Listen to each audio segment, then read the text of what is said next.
she would get the question, what does your son do? And she would say, he's a professional Counter-Strike player. And the other person would go, oh, is he playing for Astralis? Right? And each time she had to go, no, heroic. Oh, who? And you know, so now she hasn't actually, she's kind of mad. She hasn't actually gotten the question for like the entire That's actually adorable. Yeah, isn't it cute? Oh, it's not cute. It's very cute, right? But let's really let the people at home understand the context of this. As I said before the break, Astralis are the best team to ever touch the game of Counter-Strike as a 5-man roster. Now, STag is not part of that, but he's under that banner. What Astralis are in Denmark are celebrities, right? They are the household names of Counter-Strike. When you talk about Counter-Strike and Denmark, the names are synonymous, right? Astralis is there. It's at the top of the charts. You have a team who's won 4 majors. You have this squad who have, you know, been great role models for their community in the way that they approach the game. And they handle themselves, Yeah, and it's one part of the Nordic region, which is, you know, where we know video games and esports has been taken quite seriously before the rest of the world. So all of those factors right there, you've got the fact that these guys are the best team. They're the kings of Counter-Strike. And then you look at the new kids on the block, the Heroics, the Norths, the Copenhagen Flames, you know, but the list could go on about all these Danish teams. Well, they're never going to get the same notoriety. You know, they're never going to get that same recognition. So as I was saying before, Estag's career path to now being on this roster and performing as the best player for them within the Pro League, it's wild. It's fantastic. But let's look at how they got here, because we didn't get to cover many of these. Yeah. So I think we saw like maybe one. And that one, I'm pretty sure, was that complexity game. I'm not 100%. Look, there's been a lot of Counter-Strike, ladies and gentlemen. I've tried to watch as much as I can. But here, they kicked off with that complexity loss. And that's when they had Bubsky playing instead of Estag, the man that we were talking about. Yeah, and that game right there was 2, I believe it was 19-17 overtime games back-to-back, with complexity picking up a massive victory. But then you go down the list, right? You look at them. Well, then Estag comes in. They handily beat FaZe. They go up against Vitality. They only dropped Vertigo, which was Vitality's best map at the time. They go up against Mouse Sports. They dropped Dust 2. Well, you know, I never really was in love with the Dust 2 of Astralis anyway. You continue forward. They easily beat NIP, the team that knocked them out in the quarterfinals of Cologne. Right? That was the 16-6, 16-7. Fnatic, they take them down. They lose Inferno. Okay, not too bad. And then Spirit was one of the last matches they played. And that was a 2-0 as well, a 16-7, 16-10. So on the trot, since Estag has come to play with this roster right here, they are 6 in a row, right? And within the Pro League groups, it's round robin best of 3 between 8 teams. So that means you can play a total of 7 matches. They won 6 in a row, and that's all since the addition. Obviously, Glaive coming back from his time away, his hiatus. Things within this team, they're looking good, but that's only a sample size of 15 maps of Counter-Strike. You're spot on. It's not everything to pull through, and I know our focus has been towards Astralis to start with, so let's flip that focus a little bit and look a little bit closer towards Heroic, because as I said, we've been able to talk about them a great deal because of their Cologne run, you know, obviously the, I guess, awkward scenario with the coaching coming through just after the back of that. And it did cost them at the start of the season, I feel. It definitely left a mark. It was for these younger individuals, right, having to be under a lot of public scrutiny with the Hunden situation. And we have to talk about it. You know, it's the elephant in the room. He will not be in the server with them. He's staying with the team. He's able to help them prepare here. But when they kick things off in the Pro League, that was so uncertain. We have absolutely no idea what they were going through. Cadian's given us some words about, you know, the work ethic that these guys have and the fact that they've been able to pick themselves up. And then towards the tail end of the Pro League season, they picked up some very, very important wins, right? You look at their run. It started off with a loss to Ents, right? We're like, well, we didn't know where to put Ents. Like, wait, is Ents now back in? Like, we didn't know what to think about that. The Cologne champions. And then they lost to Ago, and we're like, yikes. It's the other way. The Hunden effect is actually a very big one. But then, as they, you know, picked up speed, they beat G2, they beat Big, they beat Godsent. They lost to Na'Vi within that series there. But then, you know, they were able to at least get the wins on the board they needed. Now, they came towards the bottom end of their group. They still qualified for the playoffs, whereas Astralis came at the top. But what we need to compare here, Lauren, is the best Danish team in the world right now, and you can see with the rankings on your screen right here, is Heroic. It's not Astralis, right? We're touting Astralis, their history, everything like that. Well, Heroic, they are the best team in Denmark right now and probably considered one of the best teams in the world. And this is a matter of pride. This is definitely a matter of pride right now. Okay, we got the maps coming out. I just see Vertigo, I get happy. The bans make sense. Everybody would be expecting those. The picks, I wasn't sure where this was going to go because we have a 5 map pool that both of these teams are comfortable playing. Now, what I want you to remember me talking about was only those 15 maps that these two teams have played. Sorry, not these two teams have played. That Astralis has played with Estag. That's all they have. There's not a huge sample size to look into. So we got Vertigo, Nuke, and then Train to be the third. What I find is quite interesting is Vertigo is the map where Astralis, they've only played it once and they lost it. That was to Vitality. Okay. So you're going into a bit of a black box if you're Heroic, in the sense of we only seen them play it once. We don't have a lot to dive on into. And it's almost seemed to me like a little bit of a punish pick. And then you have map 2, which was Nuke. Now, I think Astralis are crazy. I know they're currently 5-0 with Esatag and the team on Nuke, but going up against Heroic, the little fakey boys with all their good mid-round plays and how good we think they've looked on Nuke in recent times, that's such a risk. Inferno hasn't shown to be the same Inferno of the past with Astralis. So when you look at all of those bits and pieces, I wasn't quite sure of where they were going to land with their picks. Overpass as well, they've only played that once. It was against Spirit.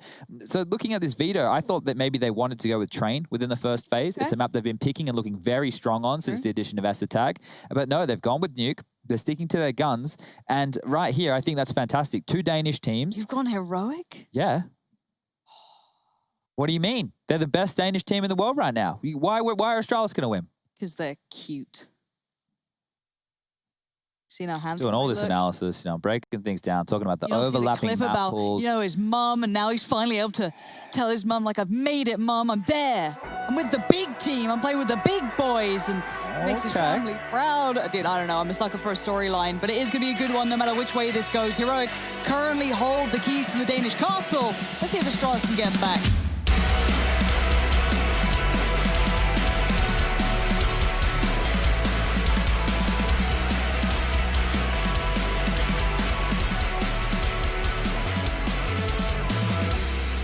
Astralis sticking with the same roster on their 6th series streak they've had towards the tail end of Pro League.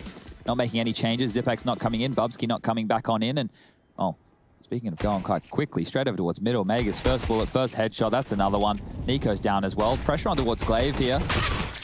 This will eventually find first blood for Heroic. Yeah. Dupree called upon. No worries there.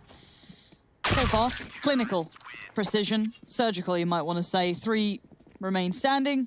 Magus, really nice hold towards middle there as well. Yeah, crisp stuff from him. If you look at the entry fragging stats, or at least the opening duel stats for this tournament so far, Megisk, I believe, that's during the group stage, was in one of our top 3 players. And the highest, obviously, for Astralis, with that coming into mind. Now, for Heroic, going into Vertigo, it is a risk. You've only seen this Astralis team play it once. You don't really know what to expect. You have to hope that your game plan is more than enough. And wow, there's a lot of nade damage towards Glaive in the early stages of the round here, down to 21 points of health. There's so much pride on the line here, Lauren. You have to think about this Astralis not being ranked as the best Danish team in the world right now, or even the best team in the world. They probably, as you said, want to get those keys to the castle back and show that, they had some downtime, they had some off time. They're recovering from a little bit of time off. And these little whippersnappers on Heroic, they need to remember who to respect. But if you're Heroic and you've just won Cologne, you might want to be showing that there's a changing of the guard coming through. Yeah, and Heroic have looked pretty good, I'd say, on Vertigo. They've definitely made it one of their own. I would say, though, that Astralis are workhorses. They'll put in the hours to get the map back there, but you are walking into the black box, as you said. So it's a little bit of that question mark even for us. Okay, well, what do Astralis have? Do we see the a new boost come out, the Furia boost? I doubt it. I'd be curious to see if it gets played up. Yeah. Because I mean, every player took note of it. This is the first time we've got to see Vertigo ourselves since that moment. So I wonder if anyone's going to take the time to consider it. On the flip side, though, obviously in this round for Heroic, it's can we get a bomb plant? Can we get a couple of kills? Can we get those rifles away? Device being tagged up is definitely a tick in the right box for them. Little high flash. There's no real rush on this. This mid piece coming through. Dupree could be in a bad spot here. Made a bit of noise. Join the rotation. Let's see if he keeps no. Yeah, he's open. Spot the Mao. Magus is there. Yeah, it's wide open. And Glaive's noticed there's a bit of a problem here. Yeah, Glaive's early damage from those nades in middle means it's going to be difficult for him to rotate in alone. Dupree needs to get something done here. Spots up down. Mad spam with the MP9. Megas is going to find another one. Oh! Down. That's crisp. He wants another. He's trying to hold the line. S-Tag says no. The retake comes in, but look at the margins. Look how fine they are. Magus, 6 HP. Glaive, 2. S-Tag did stay alive. They do keep the 2 rifles up. They've been able to filter those through, but again, dangerous when you look at Heroic, I feel. They'll always get something out of these rounds. Yeah, that's one of the things that we were praising with their Cologne run was the fact that it didn't really matter what their buy was. They were always able to make it work, or at least have a competitive round out of it. And here they've opted to do even more financial damage. So Stown going straight into an AK-47. This was the fake over towards the A side of things. And Magus mopping this up meant there was no concern for a flank or a late round play. And the last 3 players marooned on the B site did their absolute best. The best wasn't good enough this time round. And yeah, continuing the damage. So Stown with an AK-47 means they want to continue to keep the pressure up. They want to be brawly, they want to be biffy, they want to take the fights, and that is big from Stown. Dupree gets sat down on the B side, and he continues forward. Glaive gets his head ripped off. That is so potent from Stown. That flash was so well placed too. But it's going to be on Magus. Nice ult first, sprays in, expecting the second. He's equalized that, but look at the buy. Still left for the T side. There's the Danger Man gone though. That rifle removed suddenly swings this back towards Astralis, even though it's going to be a costly round no matter which way you want to look at this. Oh, I thought it was an AK maybe. No, it's going to be the UMP. No armor on Tessus either. He's dead. Feel like that may be the case. Yep, there's the call, no rush. Doesn't waste the opportunity. And there's the delivery. So yes, again, costly. But Magisk is being a very imposing character early on. Was it 8-1? Yeah, 8-1 right now, and I think the double kill that Esatag got and Magus got to slow down this B play was everything, because Stown, bit of a can opener on this B site. Turns the flash, takes down Glaive as well, and you'd think that'd be enough, but look at the cleanup crew. They're in the right position at the right time. Multi-kills to save the day. Bomb not getting planted. Money will be in a less than ideal position for Stown. You can see he has the Galil. Cadian's brought up the AWP. What was that? Oh, it's a leg shot onto Device. Yeah, there's been a bit of a trade out early on. Nico's taken a fair bit of flack, as is Device. I guess benefit always going to be, hate to say it, but low HP, at least you got the AWP. Does have a lot of utility, might want to try and invest that if he feels a little bit more pressure, but for now, Stown. Again, as you said, can opener. Just slicing through it. Cadian loses the battle, Dupree's on it today. That's going to be a very dangerous combination of him and Magus both having a very strong matchup. Nade again, however, map control hasn't been fully released yet. The T-side is still vying for this sort of stairwell area. They have got the AWP back as well. Yeah, it's the mid-rounds of Heroic here that we're going to keep our eye on. We call them the fakey boys, and that's for a reason. Once they take some territory, they're normally able to run their opponent for a little bit of a loop, but this time, not a huge amount being gifted to them in the early stages, having to fight and claw through for every part. The low HP on Nico is one I want you to keep your eyes on here. Has been able to pick up the AWP to make himself as potent as possible, lining up their smokes now. 3 players over towards this A side of things for Astralis. Device trying to look up and over. Going to drop their nades now, see if they can get any damage done. Molotov's good, 27 seconds left. Nico's taken down one, bomb's dropped. Magus with another multi. Where is he pulling these out of? These are really high pressure scenarios, but now Glaive going to be called upon. The 2v1 as Nico does have the AWP, but he's going to have some close range battles. You know Glaive's close. He's seen where that molly comes from, but he's still so focused. Swings out, they're both facing, not going to let it slip away or get too dangerous. Another costly round, but 4 rounds on the board for Astralis.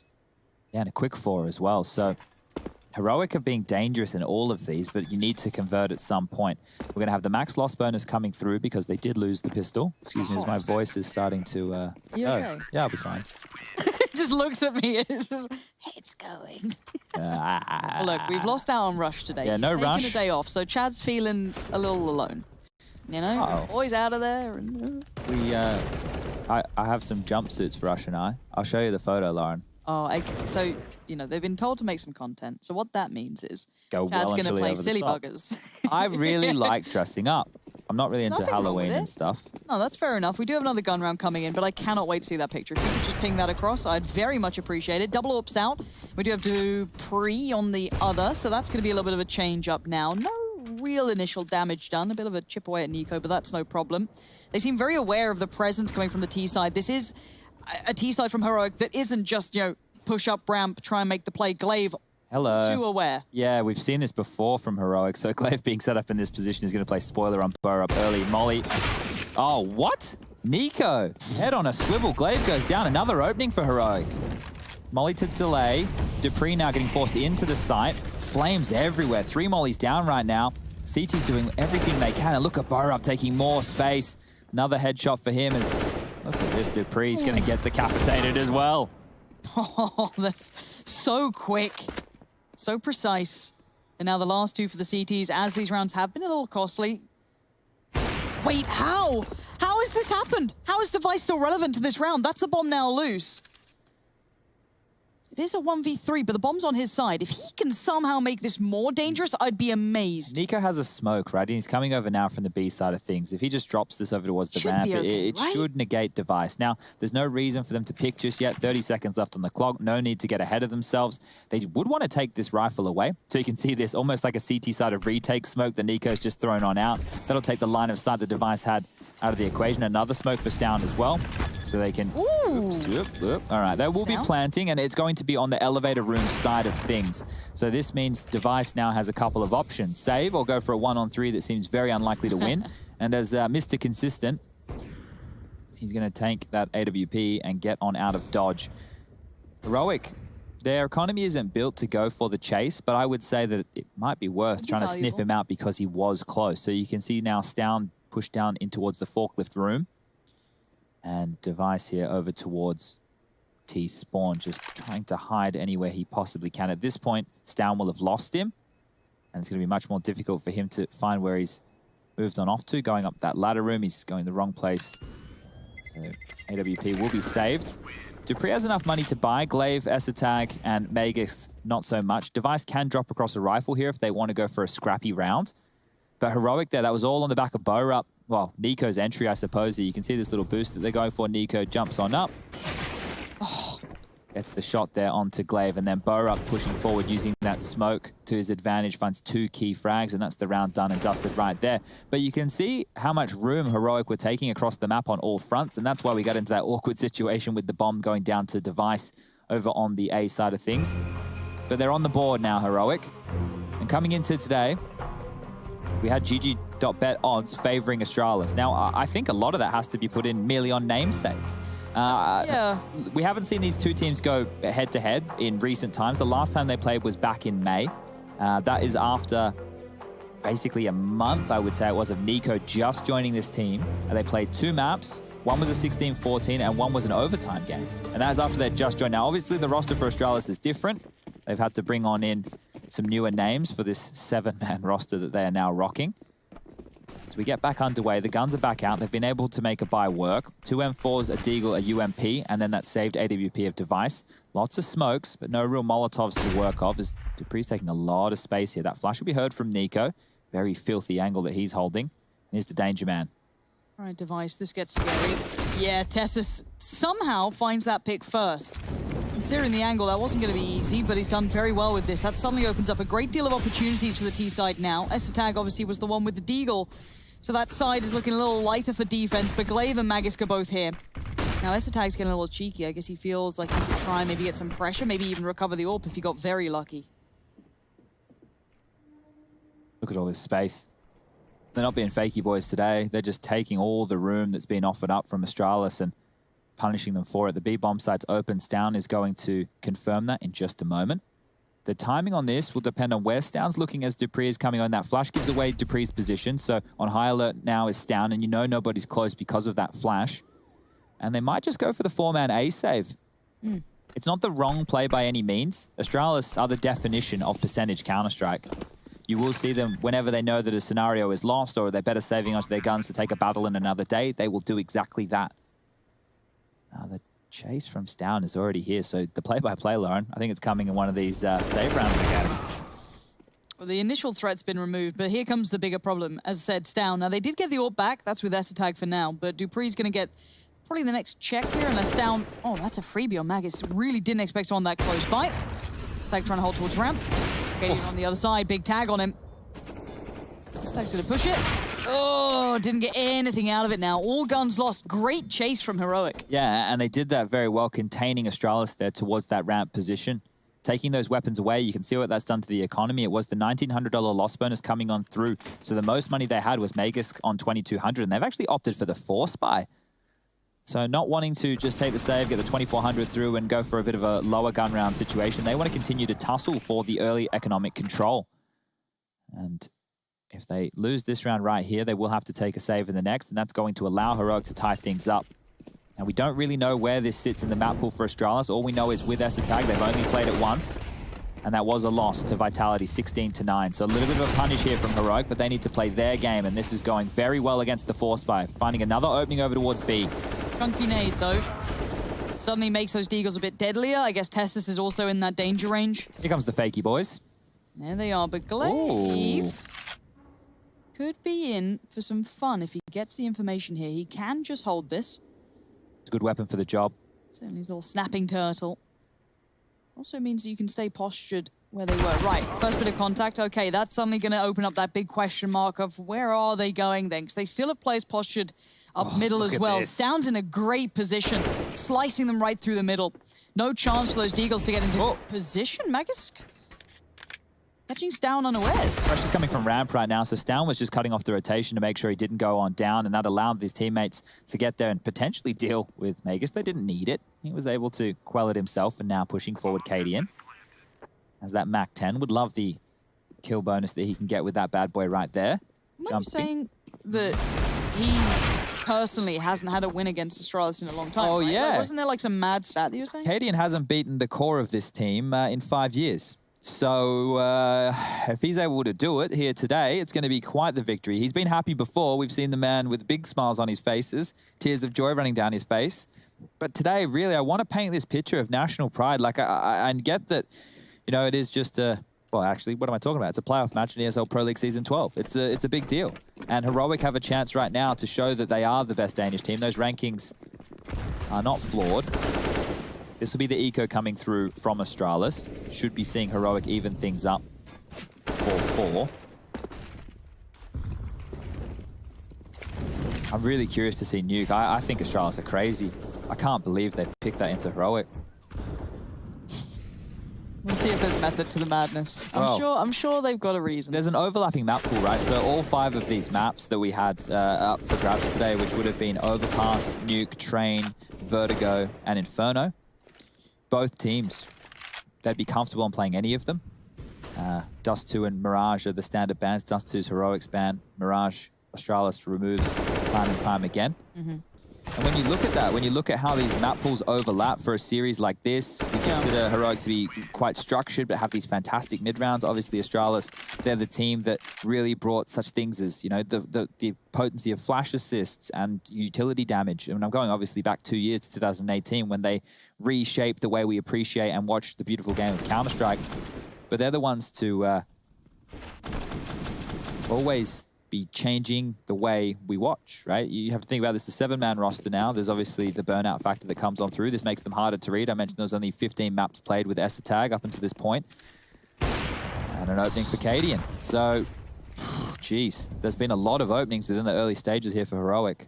Yeah, Glaive caught in a very uncomfortable position, but Device might be in something similar. Let's see how much this nade does. Too deep, just about slips past, and Testis is pushing this. Yeah, they feel the pressure now. Tag has to show himself. Molly comes in, smoke ready, quickly extinguishes, but he's in trouble. That flash bails him out of dodge. Stound tries to make the quick play up short, but Device greets him. Nade now from Magisk, Borup has to be cautious. Nice adjustment. Just clean as anything, and Borup's going. He wants to be the spearhead, but Tag does remain alive. Device still on short as well, makes that cross just a bit too deadly. Doubled up now and towards the site. They've hit the brakes for a second. Heroic, not quiet, but it's only Borup showing his intention. So far, Cadian staying calm and slowly building presence. It's going to be tough for Cadian to clear this with the AWP. If he takes a shot on Device, Tag will swing. There's the smoke. There's the flash. Device comes back out. Safe pair of hands there, keeping Tag comfortable. Yeah, nicely shut down in the end. Yeah, well done by Astralis there. It got a little bit dicey after that opening kill, but they quelled that A push and they're able to post their 5th round. Yeah, just a bit of a freebie right there. You can see him around the corner, nade in hand. Money's great for Heroic. There won't be any worries here. This is the opening kill. Glaive with that full kit of nades, just dead. Easy as you like. Nade will fall on down, but Cadian will be well and truly out of there after finding that frag. Mac 10s, Lauren, 2 of them, Cadian and Borup. We're about to see a pace change here. This is going to be a quick one. I want to see some real speed. Let's go, Cadian. Let's see what he's got. Bounding out through middle. Needs to set things in motion, but he's straight through. This. Is this art? Is this a P90? No, it's Cadian with a Mac 10. Upgraded to an AWP. The sight's there. The pace change was outstanding. you're done. Astralis, this retake is going nowhere, boys. And the key to this has been Heroic, you know, actually putting a bit of pressure over towards that B side of things in the early stages. So they know that there's pressure towards A, they know there's pressure towards B. They're doing the two-man B lean at the start with 3 players to quell any A aggression from Heroic. And guess what? Heroic go, well, there's 3 parts to this map. We'll just run straight up the guts, go through middle, jump over the construction area, your backs are turned, your pants are down, and now you have to save these rifles. Our money's good, and they're hunting. Oof. Magus just about alive, 13 HP, not Nico's much to got play this. with. Yeah, Nico's probably got the cross. Glaive might survive? Might being the optimal word? Yeah, no one else is he's close. Fine now.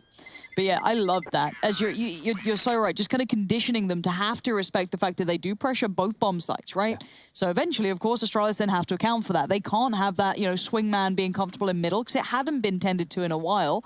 And then suddenly, you got MAC-10s flying out there in the site, no problem. Wow. And now the guns come out, so they know that they've punished the economy here on the Astralis side of things. Dupree's actually purchased on in. He had 37, oh, he spent 37.50, gone for Kevlar and the M4. Knowing that they're going to get a $2,900 loss bonus in the next round, they should be able to work out some form of a buy. This time, 2 players over towards mid, just 1 over towards A. That'll be Glaive with the saved rifle and all that utility. Dupree could be set into motion here with the flash from Tag, so keep an eye on this. As soon as he jiggles spots, like there's the flash. They're pushing forward. Nice flash. Come out of it okay. The spray goes a little wild for the claim towards Tessus. Down's there towards Dupree. Tag's in the smoke, and Device with a banger finds Tessus. But look at Tag still. Whoa, Stown's aware. They're going to hear a little something. Oh, what? It's a flank. And out of nowhere, Magus appears and Glaive shuts it down. That was mayhem. They called chaos and it worked. Wow, didn't even... How did Magus get those 2? Yeah, didn't even have my eyes on that flank right there. So that was everything in that round, obviously, those 2 impact kills while they were dealing with Tag in the smoke. So sometimes staying alive, ladies and gentlemen, is just as important as getting the kills. Because they couldn't leave that area. They weren't getting towards the bomb site. They couldn't, So I'm just trying to look back and see where Magus came from. I'm pretty sure he would have pushed the ladder room because he was over towards middle in the early stages of this round. Let's see if anything interesting comes from this. Glaive now having to be a little bit more cognizant of that middle play coming through. But it looks like back towards kind of what we know. This ramp play coming up, that's definitely a spot, but Cadian lands the shot. Nade to follow in case there's a couple more, but also the AWP's going to get just shuffled further away, potentially towards the T side. Now expecting the flex over towards the other side. They've caught it. Stown is doing so well at this. Be it Glaive, be it Dupree, it doesn't seem to matter. He finds constant success as soon as they look for information on the other side. They need to close this one out cleanly here, Heroic. Their money, it's dipped on down in the last few rounds, so they're crossing their T's, they're dotting their I's, they're making sure that they're able to get all the picks they need. And well, as Nico jumps up, Glaive swings in, Magus finds another. Now we have a 3-on-3, so what I was talking about has just fallen apart. Didn't go with the standard group up, trade out efficiently onto the site, wanted to continue to deal with Astralis across the map, and that's cost them 2 members, and maybe even the round here as Glaive searches for more information. They've given up B at this point. He's pushing towards middle. Tag playing a bit of a relay race. We'll pass that over and head over to cover off B, and then over towards A in a passive setup is Magus. But look at this. Glaive could be absolutely deadly. It was Magus on the flank last round. Could be Glaive on the flank this round. Magus aware. Good damage. It's already there, Lauren. And you're right, Glaive's made it just in time. What does he want to deal with first? Short? Why not? Spam again. Let's see what Glaive's up to. Yeah, look at this. Perfect timing. Execution up. Oh, Borup trades it. That's quite impressive, but he's down to 1 HP for that. A big sacrifice made. The bomb did get planted, so Tag could really do with removing Borup if he could, but Stown's going to be the man on the cross. If Borup can create chaos, that'd be great, but he doesn't need to. As now Tag left in the 1v2. Tucked on short one, you can see him going for all the way around the world, and Borup has not moved a muscle. You can see him over by those sandbags, but it's just that pixel out of place, and Tag has no idea. 1 HP is all he needs. Borup keeps this round safe. Yeah, and that should have always been Heroic's round. If they dropped that one right there, it would have been catastrophic, considering how they opened things up. 2 big kills. Got a little bit... I thought they were being very safe in the way that they were fanning out, looking for Astralis aggression. But Nico getting caught off with that timing. And that's a big kill from Borup there. If he didn't convert onto Glaive, he had already won that round single-handedly. Borup as well, after the group stage, was in the top 5 in terms of headshot percentage. It's not normally one that we point on out, but the precision on this kid, the robotic aim, that was one of the key storylines we were building with Heroic. Just a lot of talented youngsters within this team. And they're not youngsters necessarily in terms of their tenure within Counter-Strike. They've all been playing for some time. You've had Nico has played in teams like Optic and North. You've got Tessa's coming up through the likes of Copenhagen Flames. Burup's been on this heroic roster for some time. Cadian's been in every team under the sun. And those nades, that is a huge chunk of damage. These Deagles become deadly now. Yeah, they're looking a little bit stronger than once before. Device going to be holding the cross here. Magus, the H man from that round previous, has gone down, but maybe Device wants that mantle. And the molly's being thrown in, nades being put down. They want to try and clear this out safely, but those rifles might have to do the damage instead. Flashed up S-Tag, goes on the play. He needed that second shot, and it just didn't land for him. And now Borup 2 HP has been removed. Glaive is still being a nuisance, a threat. And these three are desperately trying to jostle for a way forward, but Glaive's got himself a rifle. Yeah, this is dangerous. This is messy. Oh, he spotted the head towards Sandbag. They know that this is on the boost. And he's even bounced down through the smoke. Must be nice. Glaive, though, going to push on that. Maybe a little hap-handed, but felt as though the necessary steps were there. Spots out Nico. Got to be careful of Cadian now. He knows where both of them are. Dupree's Deagle. It's been in clips, it's been in highlights, and this time it's on the floor and it's useless. A valiant attempt again, 3 kills, good damage, but, you know, rounds on the board no matter what for Heroic. 6 to 7, though.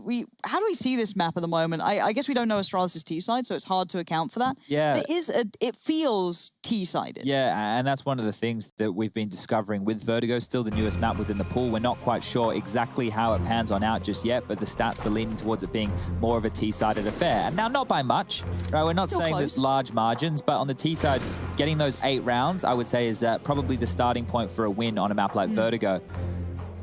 Now, I think here coming into what is going to be the second last round of the half. I think Mac isn't actually there. It's got to be just a GIF at this point. What, you think he SBC. just plays himself there? Yeah, he's got it set up. He's just on loop. Maybe he never sleeps. Mac, please get sleep, mate. It's not right. Well, we've got Turn into Chad otherwise. Jeez, you don't want to do that. We've got the scores here for everybody. Magus with 16 kills, 9 for S-Tag, 8 for Device, 5 for Dupree, 7 for Glaive. On the other side of things, 15 for Stown, 11 for Tessas, 8 apiece for Borup and Cadian, and then Nico with 6. 2 rounds left in this first half here of play. This is our last round 1 upper bracket match for the playoffs of VSL Pro League Season 12, the European division. Winner of this goes on to play big. Ooh, close round play. First time we've seen it, and a bit of a fumble from Tessas, but capitalized by Glaive.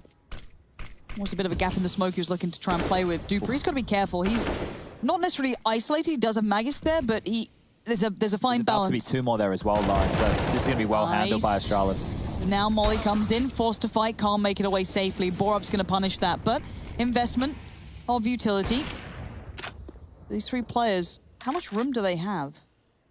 Well, they don't realize it, but A, they could go back and take full control of Fork Room. The issue is Glaive's push and Tess's fumble makes them believe that there is the possibility that Astralis have pushed very far forward. We can see on the radar in the top left that there's been an over-rotation. They've sent 2 players towards middle. Device sent that of Glaive. You've also got postured up very forward is Magus over towards the B side of things. He's the canary in the coal mine. And then over towards A will be S-Tag. That HE that he has can do a chunk of damage to Borup, but they should have enough hit points between them here to be able to at least get that bomb down. Working with 1 smoke and 1 Molotov and 2 flashes. It's going to be hard to entry onto the site here. That's perfect from Cadian. Makes it look so easy. Molly comes in, Glaive now. Smoke right back. Interesting smoke. He's actually denied the fact that he could try and Molotov off towards the site there. Yeah. He repositioned, so his teammates, Molly, who didn't make it. This flank from Magus, we've seen him do it once. Can he do it again? And getting past Cadian's going to be tricky, though. No utility, nothing to really clear him out from this. It's going to be a straight-up fight, but he's kind of worked his way into a curious position. Obviously going to be unexpected, Doesn't help him. Yeah, now he's just kind of back in a normal CT position, I guess. It's a little weird, a little unique, and he's overwhelmed in the end. Borup playing a great matchup so far. 3 kills this round as Device tries to eliminate him, but no. Borup's having none of what he's selling. 4 very important kills for Borup. Yeah, he's having a good game. Now, with this heroic roster in the past, we've always noted that the star seems to be Stown, and then coming in with a lot of impact was Nico, at least throughout the Pro League season. When you look at Cologne, every single individual stepped up. We had Tassus with some big clutches. We obviously had Cadian finding impact on that AWP. And then Borup, well, you're able to see his aim on display on this T side. His AK, I don't know what his headshot percentage is right now, and it's like I said, it's not normally a stat line I care too much about, but this kid, every kill, it seems like it's a headshot. Nico, freebie towards Glaive. And yeah, I think between Stown and Borup this game, both of them have been exemplary at their job. I think Stown, that switch up towards middle, he's hit with that kind of can opener approach that he's decapitated the likes of Dupree a couple of times and Glaive as well. Oh, my voice is getting a bit interesting. It's almost like we've been talking about Counter-Strike a lot. Yeah, we like it though, Lauren, don't we? We do like it. Now, what do the 4 remainders do here? I don't see a way you can just play your normal spots. I guess this mid attempt, a little bit more aggressive on the other sides to try and maybe garner some information or positions. But it does just leave Magisk. Yeah, they're gambling. Right, they're gambling to hope that they've made the right call here to get a couple of trades. And they're great at taking space. I like some of the pushes that we've seen. That's made it more difficult for them to constantly be faking. That's one of the keys here to defeating a team like Heroic. But this utility usage is fantastic. That short position is going to be completely laden with flames over this. Where are you going to stand, Magisk? It's hot out there, isn't it? Bloody hell, that's brilliant, isn't it? Everything accounted for. These guys have made Vertigo look like a very comfortable pick for them. I don't think many teams can say that yet, but they look brilliant at it. Now, Esteg and Dupree, nothing else to go for here. You might as well make that play, see what you can do with it. Smoke back in.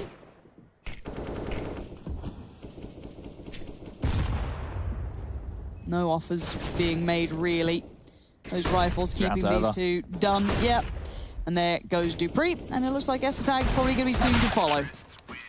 9-6 on the half here. The Danish derby going down live and direct. Tune in just a moment for the second half and conclusion of map number 1.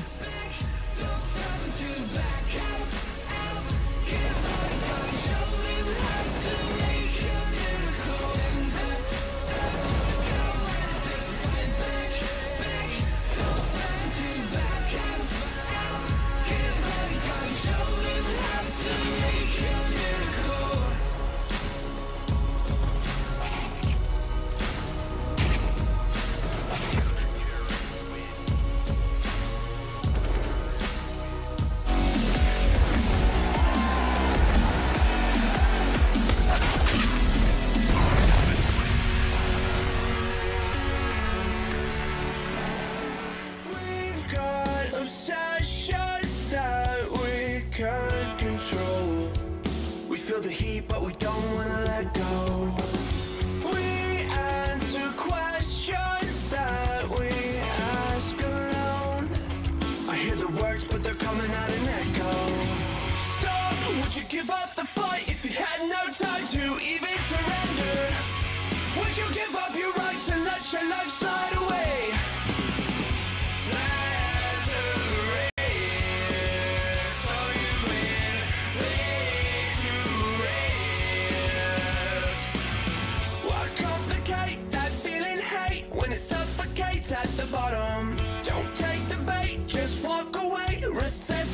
Your nirvana.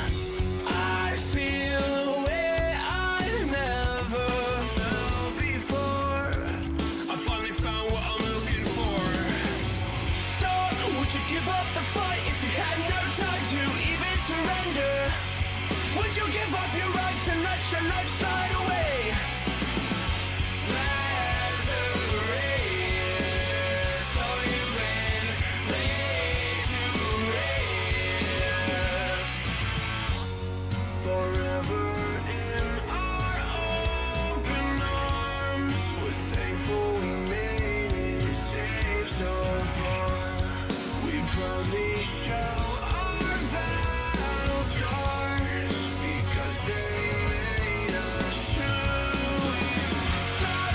Give up the fight if you had no time to even surrender?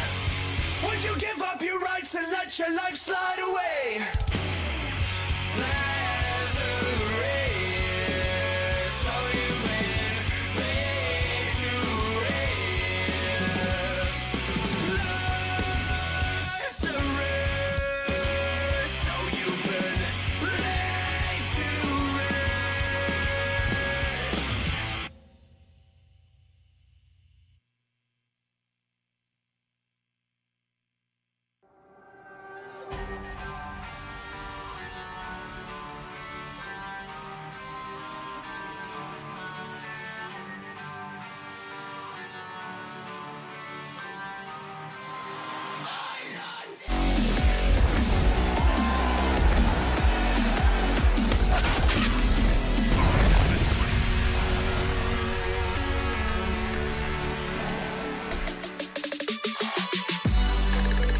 9-6 coming into this. Heroic are leading so far. We have seen their T-side and we know their Vertigo is very, very strong.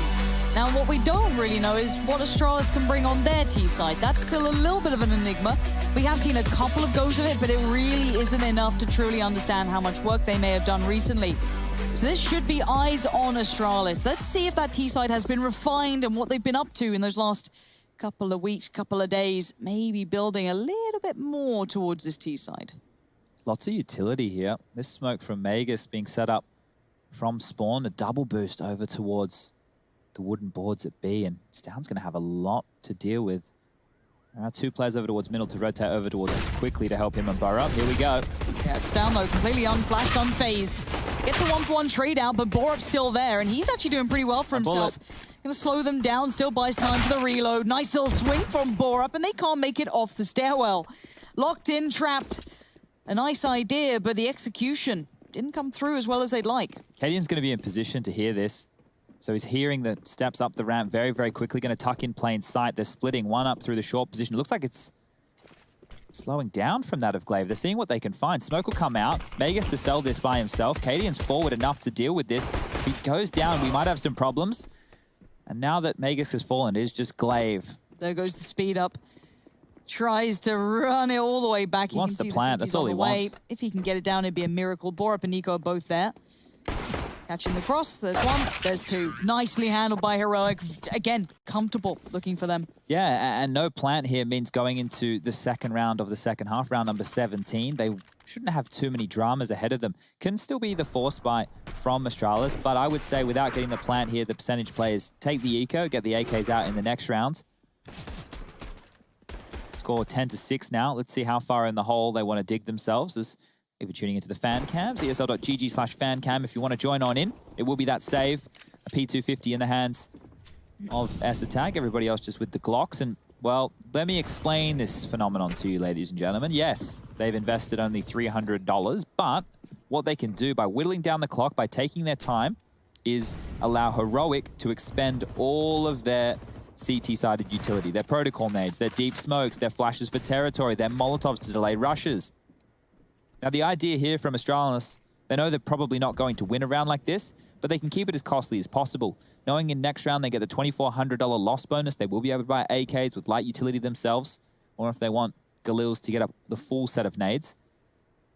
If they can get a kill and a plant, that's even better. But the most likely scenario here is just wait for the CTs to drop their... Hello? Hello, hello? There we go. Oh, Borup, how much do you want, my friend? 4 kills. 19 to the name. I was having a look in that first half, and I'm not 100%, but I think Borup had like 13 kills, and of those 13, 11 of them were headshots or something. I'm not 100% on that. Bloody hell. But he was looking very, very clean within that first half. Now, let's take a look here. Moving into the first gun round, round number 18, those AKs have come out, but the buy for Heroic is considered a bonus scenario. Nobody died. Everybody alive, everybody carrying through what they had. So 2 Famises, the 2 MP9s, they can be potent up close and personal towards positions like scaffolding and short. It looks like they're going for a mid and B lean, with Nico having the sole responsibility of locking down A. So stalling out Astralis early with their A-ramp utility. Stound is looking for info. This is a massive fight right here. He's got support though. Borup's right there. These are the 2 heavy hitters. So Stound and Borup on the same side is actually pretty scary. Dupree on the other side, mid stacked out too. CT side, heftily investing into this. He gave up A. Yeah, no one's at A. I think they're looking for tells.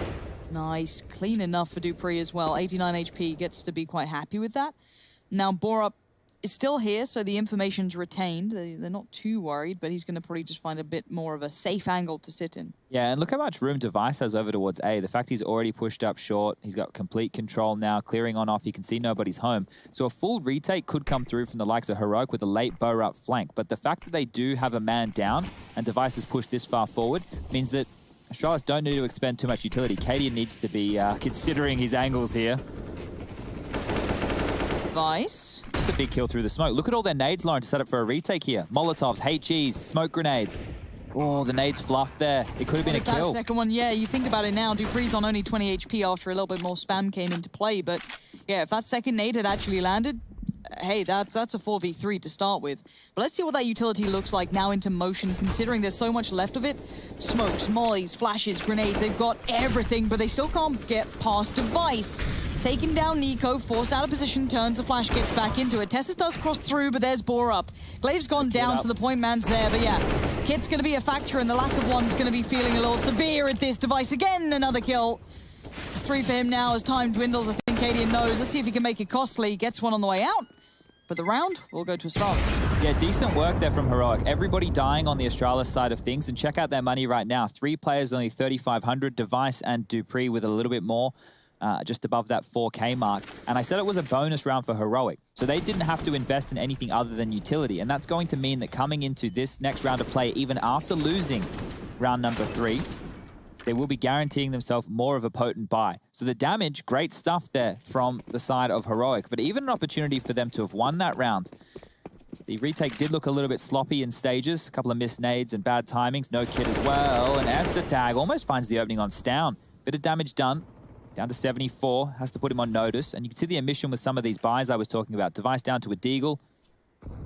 You've got Magus on a Galil. UMP in the hands of Glaive. And well, it looks like it's going to be a B finish. They want to go back to Borup's lair.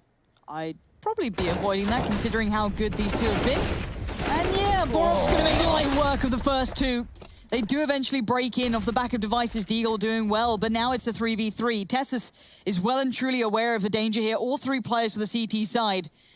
And not far from the side itself, nade comes in. Any damage? Yeah, good chunk as well. Device can be posting forward, though. Postured a little bit more aggressive, keeping room, keeping space. The timing! Tessus, well played back through on that, but now the 2v2 begins. And again, Glaive wants to get a little bit closer. This gets dangerous. Cadian up on top by that little construction area. Glaive gets the contact, and again, Magus now left in the 1v1. He knows where Tessus was. He needs a clean shot in. Tessus.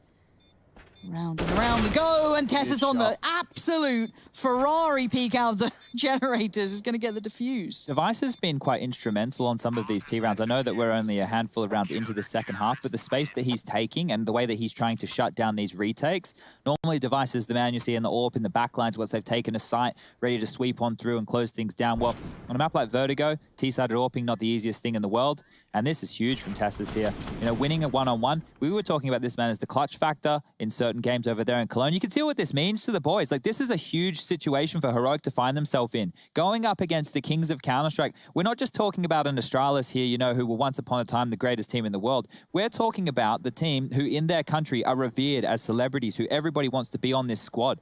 Astralis are at the top of the mountain as far as Counter-Strike is concerned. Heroic, they're the whippersnappers. They're biting at the heels. They're winning tournaments. They've played a lot this year already. The second half of the season, or the second half of the year, the second season as we're calling it, they've looked great. And I know it's the online era, but that's all you're getting right now, ladies and gentlemen. We've got a little bit of an information piece coming from Mac that I see there. He's saying, I don't think Astralis lose nuke, but Heroic are looking good. Thank you, Mac, for the input there. Live from Mac, down under, in the future. Yeah, maybe he's a little biased. He can see too much information. He's, you know... He's being nice with it. You know, he's only leaking out a little bit at a time. True. Okay, Cadian with another opening here. Openings have been looking fantastic for Heroic across the board. Tech9s and Eagles not really going to get any chance to have any fun. The fun police of Tessus has been on the case. Smoke's still there. Plan would be nice, but it feels very... What? That was a nice shot. Quite spicy.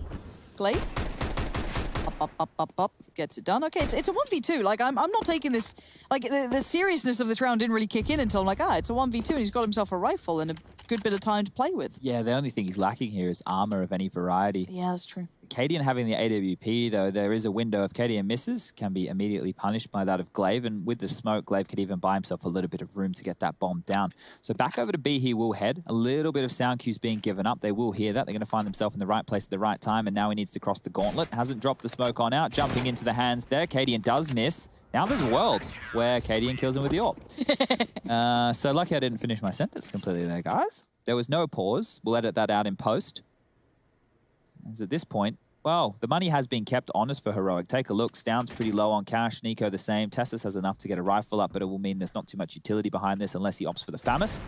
Nice shot there from Tag. And yeah, the plant would have been ideal, but Astralis got away with more damage than I think what they were worth after those initial frags came in on the Heroic side of things. 2 Famises, an Org for Tessus. A bit of a specialty for Tessus and Nico once we get across the nuke. Cadian with a wild crosshair placement there, almost drawing a circle around some of the Astralis players, as this time they will be heading over towards the A side of things. They need to take the fight to Heroic, who last time round weren't even on this bomb site. Remember, they'd given it up for free and it was a retake. Yeah, very unique approach for a couple of these. Molly in towards Sandbag, going through the protocols of taking Rambacadian's position. Yeah, I hate this. There's no one over Don't scaffold love to it with control. an AWP. Yep. Yeah, not a fan of that one. But great shot from Magus to deal with that. Yeah, Tessus has to fall away slightly. Still wants to be very prevalent, but does get back to safety and even grabs Glaive on the way. Oh, no way. What? How did Nico get that shot? It felt like he was all kind of sewn up for a second, but the classics, the D&D combo. Everyone a fan of the double Ds. Bomb is loose, though. Needs to get back into play. Still have the molly on Tessus. Still a flash in play for Borup as well. And his flashes are so good as well. There's no eyes on to know if they still have the bomb here. So utility comes out. They want to fight. Yeah, they're being super brawly. Dupree is going to be overwhelmed. I don't think Device was aware that was a possibility, if I'm honest. Or maybe just not thinking they'd go for that. But above the smoke, sees him. 4 bullets left. Look at where Stound's gone, though. And he considers it for a second, but he's... Oh, playing with that in mind. He's a dead man walking, gets one, and there's Stound just being alive, keeping safety on short. Will mean the round does go for Heroic. This is 14-7. This is looking wrapped up. Yeah, skin of the teeth, though. Let's just consider how the last 3 rounds have transpired. Actually, let's make it the last 4. Round 3 of the game, we had the bomb going off and all the damage being done. That means that 9 players were taken out of the server. The only survivor was Cadian, and they lost the round. In the following round, they defused in a 1-on-1 scenario, 1 player surviving for Heroic. The pistols came on out. It was a 2v1 to close out against Glaive. And then here, again, only Stound surviving. So money, not flush yet. All Astralis need is 1 round, and they can really get this side going. But down to scrappy buy, 2 AKs, 2 Deagles, and a Galil. Light utility, 3 smoke, 2 flashes. Make that 3 flashes and a Molotov in play. Astralis can't break them here.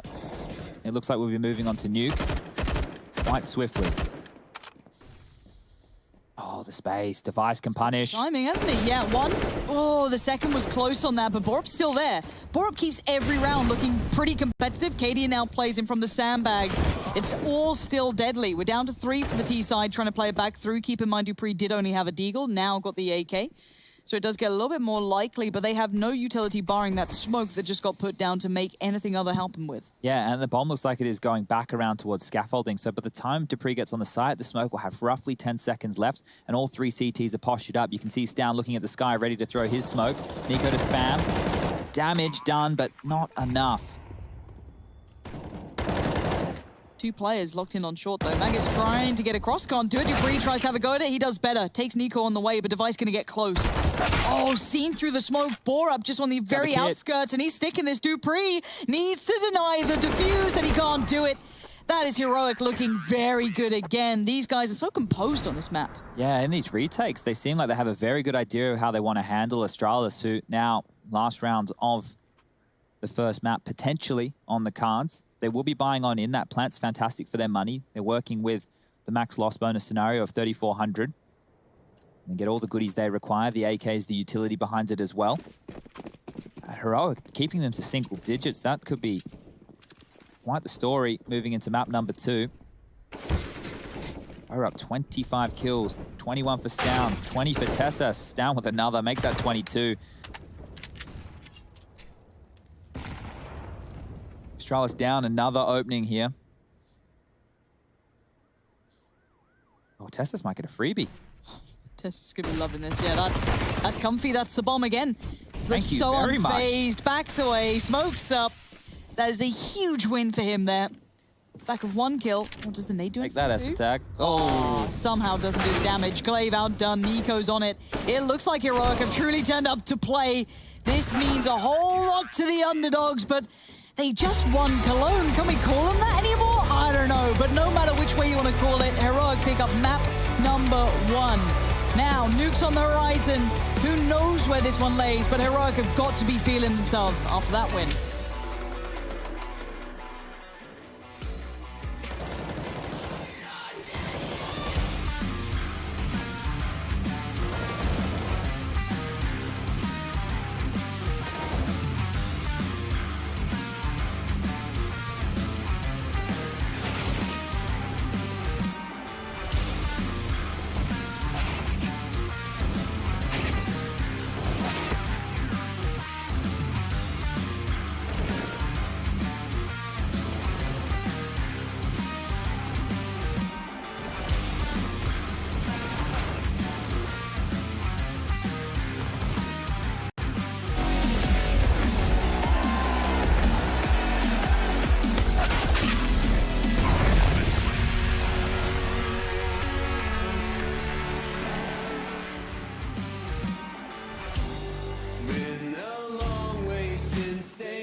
I came to hit but never run.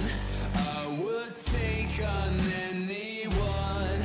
I got a feeling that it's just begun. It's my I got a feeling that it's just begun. It's my I got a feeling that it's just begun. Oh, can you hear me? I think I'm still alive. High up in the clouds and I'm never gonna come back, never gonna come back down.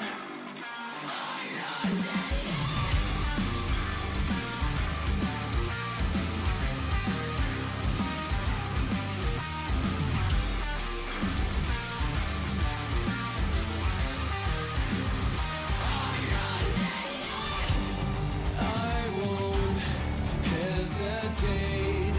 I will never fall behind. Spare me the details. I got big things on my mind. Hello, can you hear me? I think I'm still alive.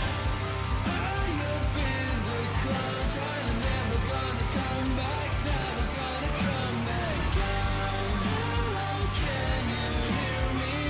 I think I'm still alive. High up in the clouds, and I'm never gonna come back, never gonna come back down. There's no more time or space for mundane days, but I can turn away. It's my name they're calling out. I didn't go here for the cloud. I came to scream, I came to shout. I'm not dead yet.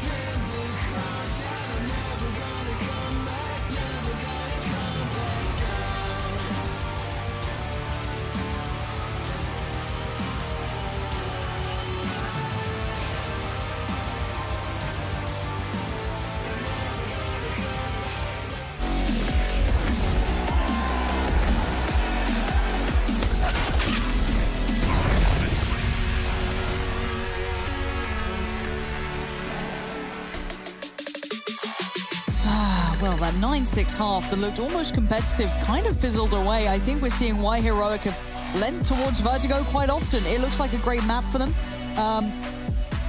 Hello. So I did see that Mac apparently has been acting up in the cameras. You're half Danish, Mac, is that it? Top left, folks. We're Top the left. same as you, Lauren, the same as the Brits. We love an underdog, but I think you posed a very good question going into the break right there, right?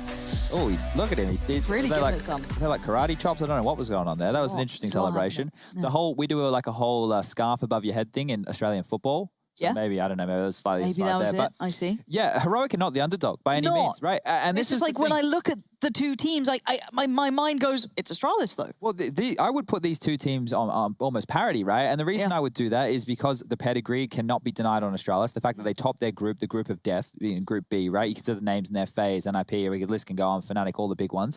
But Heroic in recent times, and especially on the second half of this year, they've been looking fantastic. They're in the DreamHack Open Summer. They made it to the grand final. They lost to Big. They had to qualify for IEM New York. They came first there. They won ESO1 Cologne. Sure, they came fourth within their group, but Hunden had just been, I think the those whole results coaching were kind scandal, of fair right? at the start, yeah. So when you think about those factors coming into their start of pro, you go, oh, yeah, that's rough. But you consider what's on the line here. For these kids right now, and I call them kids, they're not kids. They're in their early 20s. But for me, they're kids. You look at them, for them, it's pride on the line. And Astralis is probably the same thing. It's like, okay, well, we want to show that we're still the best team within Denmark, of course. True. And they just came out here and absolutely tore them apart. Megas had a great game. 20 kills to his name, 93 points of ADR over the The first series. half was fantastic. Some good flanks. I like the approach from Astralis on some of their CT rounds. Now, it is a little bit more high variance than what we were used to seeing from them, but when the Fakey boys are in the server, I've spoken about this in the past, especially that Na'Vi series we had with Heroic, where Boomich was taking a lot of space. Yes. That same thing was being done by Glaive and Magisk in this game on their CT side in certain occasions with some big flanks. Now, I want to highlight Stown is another name right here. He continues to have good form. 109 ADR over the series, over the map, sorry. That's nuts. Him and Borup combined. Even Tessa's had over 100 ADR for this. That is wild. You consider a game like, it was a 16-7 scoreline, but these three were looking, you know, hot to trot throughout the majority of Vertigo, and it's quite a handed victory. The 16-7, that's good stuff. As I said, that T side for Astralis was kind of absent in comparison. I think we can look at this as being, I don't want to say hyper T-sided, but you want to have a diligent T-side, and it felt a little flat from Astralis. I didn't see anything new, We know it's not one of their favorites, right? Well, at least we're learning it's not one of their favorites. But for Heroic, I want to actually dive into a skybox here and just show that pace change that was exciting me so much and show people why I was excited by it, right? So they were bullying within the early stages over towards the B side of things. They tried some pressure over towards A. We're going to free cam this one again, guys. Oh, we love a free cam. I want you to notice they are literally just rushing middle, right? Borup has 4.2 and Kaden has 6.5. They both are rocking Mac 10s. Now look at this. You can see two players. Oh, let me put my Drory tool on. Sorry, everybody. My Drory tool's on now. You can see two players over towards the B side of things. Nobody looking at middle. They're already out middle right now, and three players having to deal with this A side of the attack, right? So this leaves a massive gap, and look how fast they are. We saw this from Art the other day. We're at 1:43 seconds. They're already over mid and flanking onto the B side of things. And what's great about this is Dupree now in a rock and a hard place. Nico coming up the stairs, KDM putting pressure on, and the rotation can already be cut off here from Stown and that of Tessas. And what this happens is as soon as they take Dupree out of the picture, guess what the call is from these three individuals? We have to say, they don't have any option in this. They're smoked off. The mollies are good to delay them. Molotov on top of construction. Smoke towards CT. What can you do? You know, what can you do against that type of quick play if you have nobody in middle? The answer is lose the round. Yeah. Now, the one thing I want to like to highlight as well, obviously that was brought to you by America's Navy as well, but the one thing I want to highlight is the way that was facilitated was off the back of conditioning these guys to have to worry about everything else on the map. Yeah, and that's what I love to see, right? And that was going into Nuke as map number 2 is something that Heroic do well. They get to start on the CT side, though, and that was single digits. They kept Astralis to single digits. So they're not as warmed into this as what the Heroic boys are. Yeah, Heroic have come ready. They're kind of play. This is, they look sharp. You've got the two fraggers that I'm kind of happy to see Borup looking dangerous as well. Headshots are on point. Everything's looking good. We'll start talking about Nuke after the break. We're going to really try and get into why we're a little worried for Astralis now, because this has been a good one for Heroic. Stay tuned. Words, hard, help.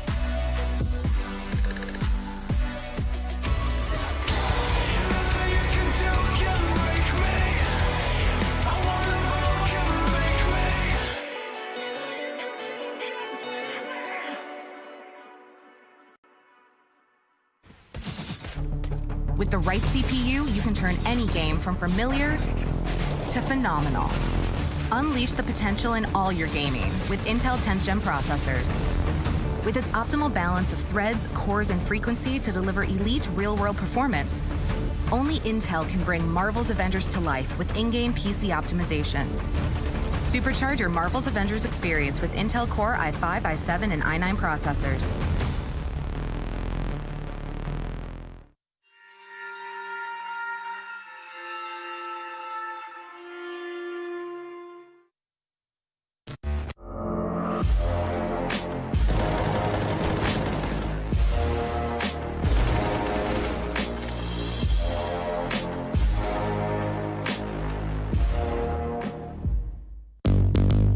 What's your style?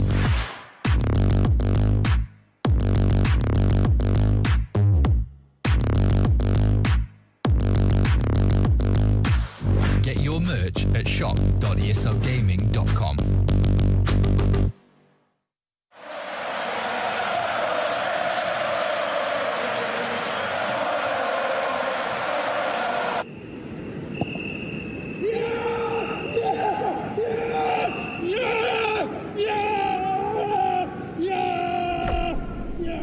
Start your esports career now at play.eslgaming.com. The stage is set. From your home to the arena. We proudly support the living room champions like we do the champions of the world. providing you with the best tools in your pursuit to be a star. Euronics, official electronics retailer of ESL Pro League. Everybody loves an underdog. Who needs to be liked? Mountain Dew Amp Game Fuel. Victory in a can.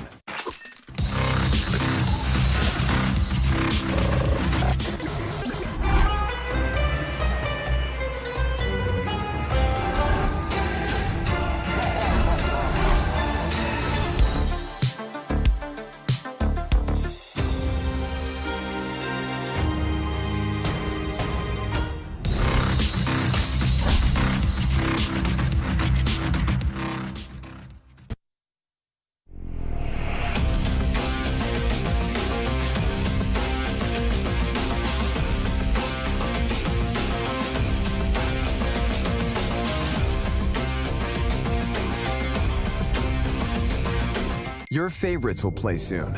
You hope for the win. Excited about the game. But something has changed. You start to doubt. Will they pull it off? Or will they drift away? You pull yourself together because you're sure they're revved up to win. You know they've prepared. They've picked the right course. And even when there's no chances, you believe they will win. GG Bet. Be excited.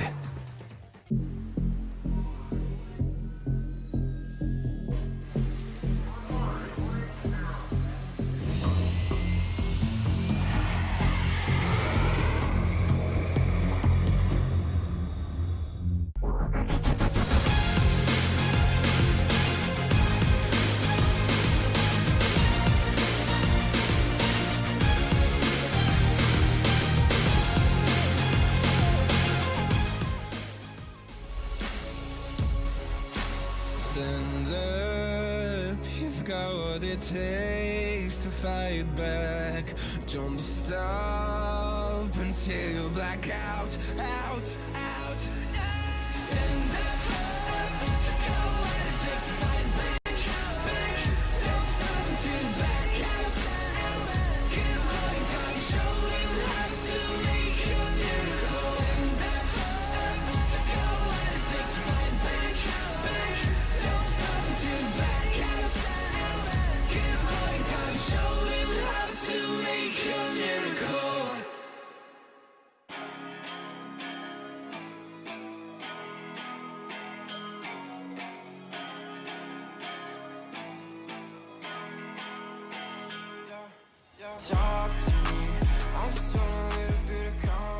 ESL Pro League is brought to you in part by Intel, Gaming Malta, Euronics, Mountain Dew Game Fuel, CS Money, MSI, GG Bet, and America's Navy.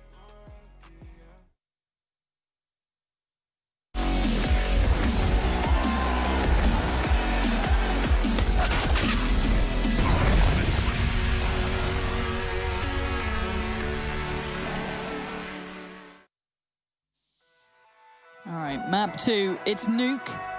I don't know where I sit on this, honestly, Chad, because Vertigo looked very good for Heroic. They looked confident, comfortable, warmed up, ready to frag, whereas Astralis looked a little bit slower today. It's got to be now, boys.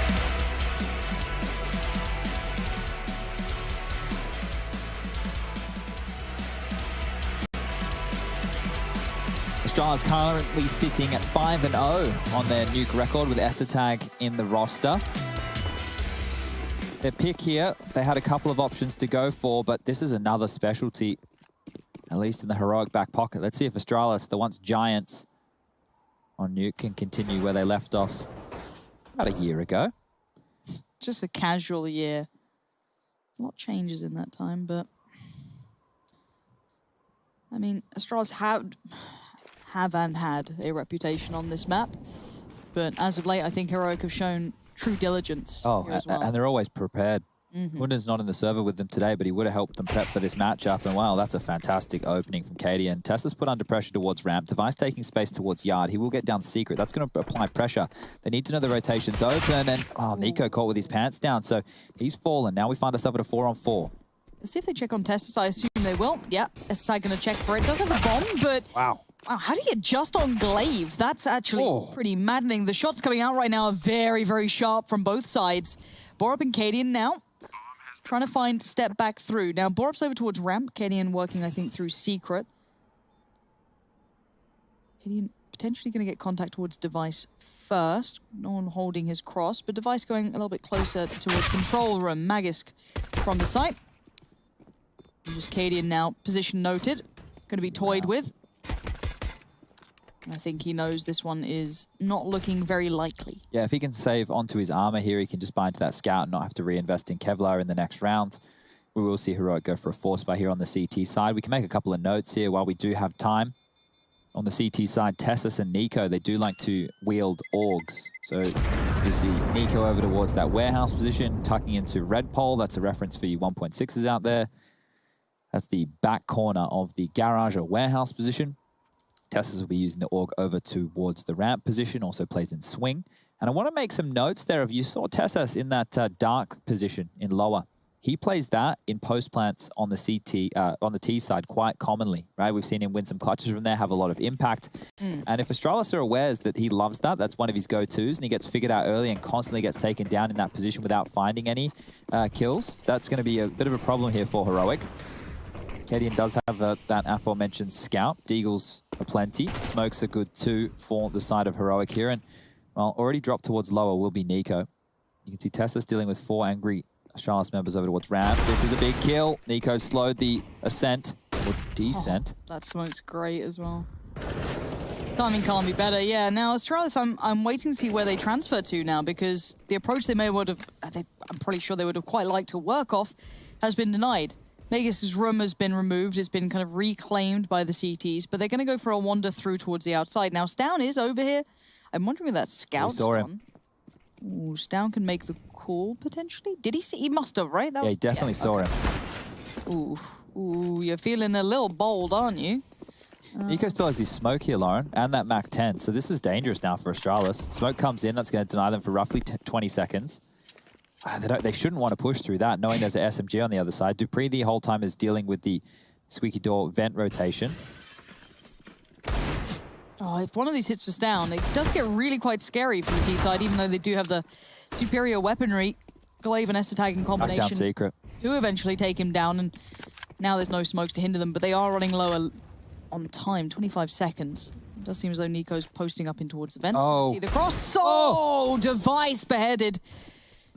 Like a guillotine, but Dupree's going to be waiting, catching this rotation, lovely positioning, going to force them to be uncomfortable, but Tessus finding another. We're into a 2v2. There is a molly on Dupree, so that can be utilized, and Nico's clearing as he goes. Information being garnered, and the timing couldn't be better.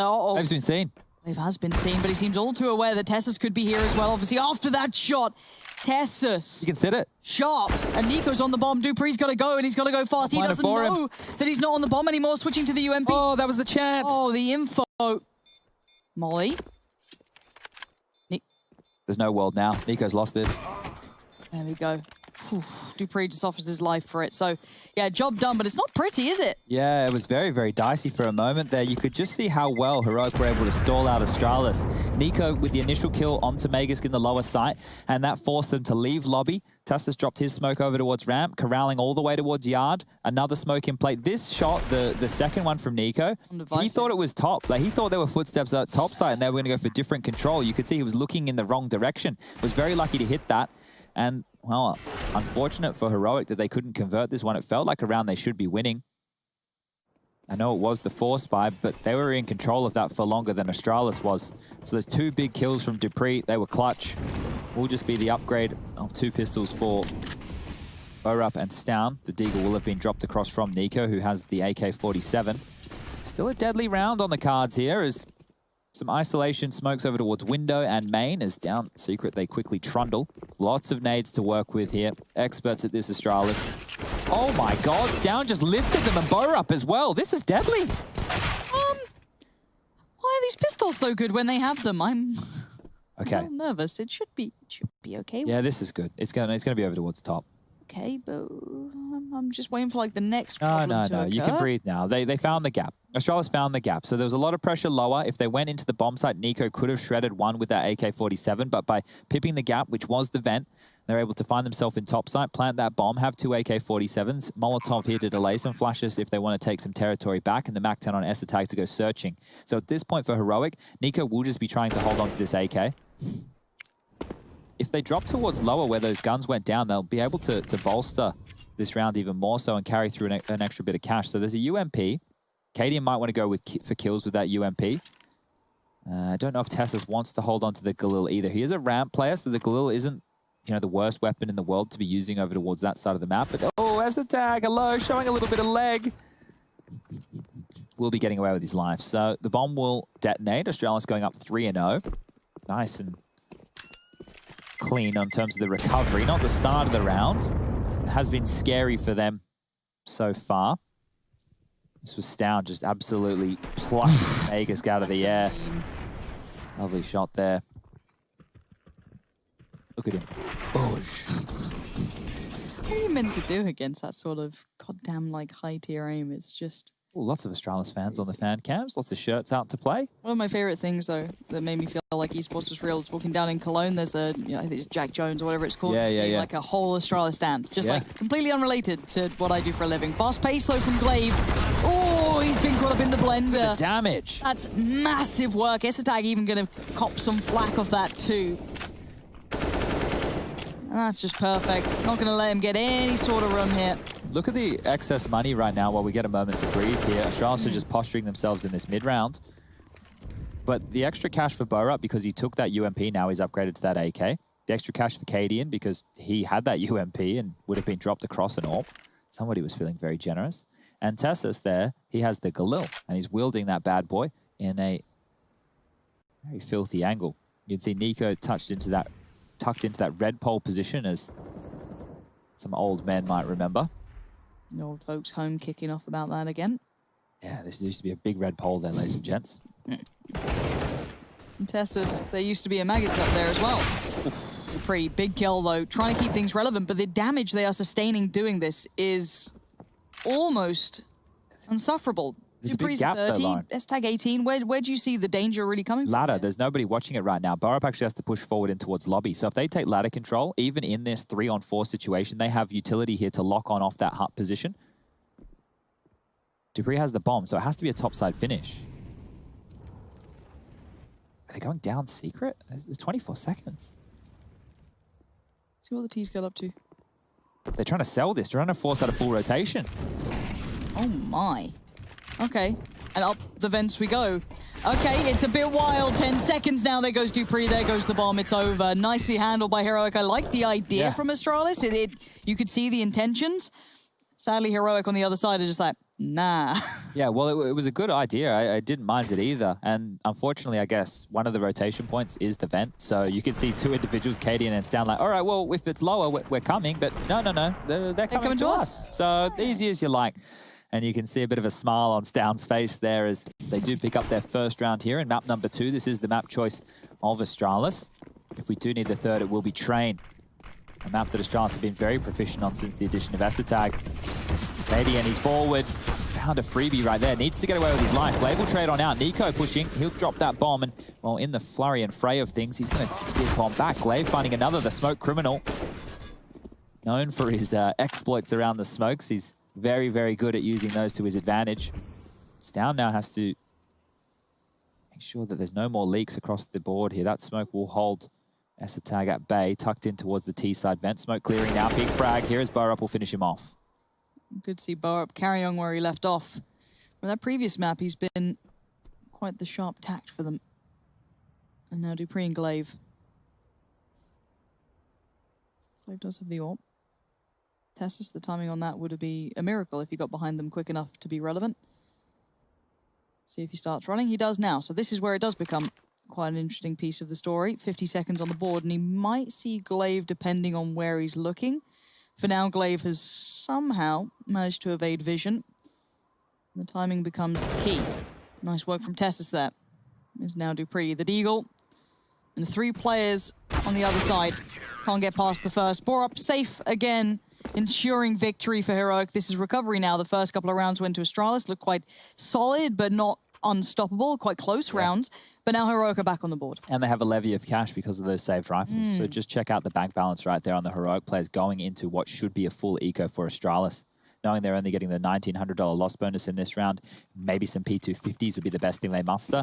But I think if you remember from map number 1 on Vertigo, where I was saying they were just hanging around, baiting out CT-sided utility, you're going to see more of that right here. And I think Nico, he has a sneaking suspicion that it will be that full save, because this man has the MP9, no utility behind it. He is just ready to brawl. Forcing forward.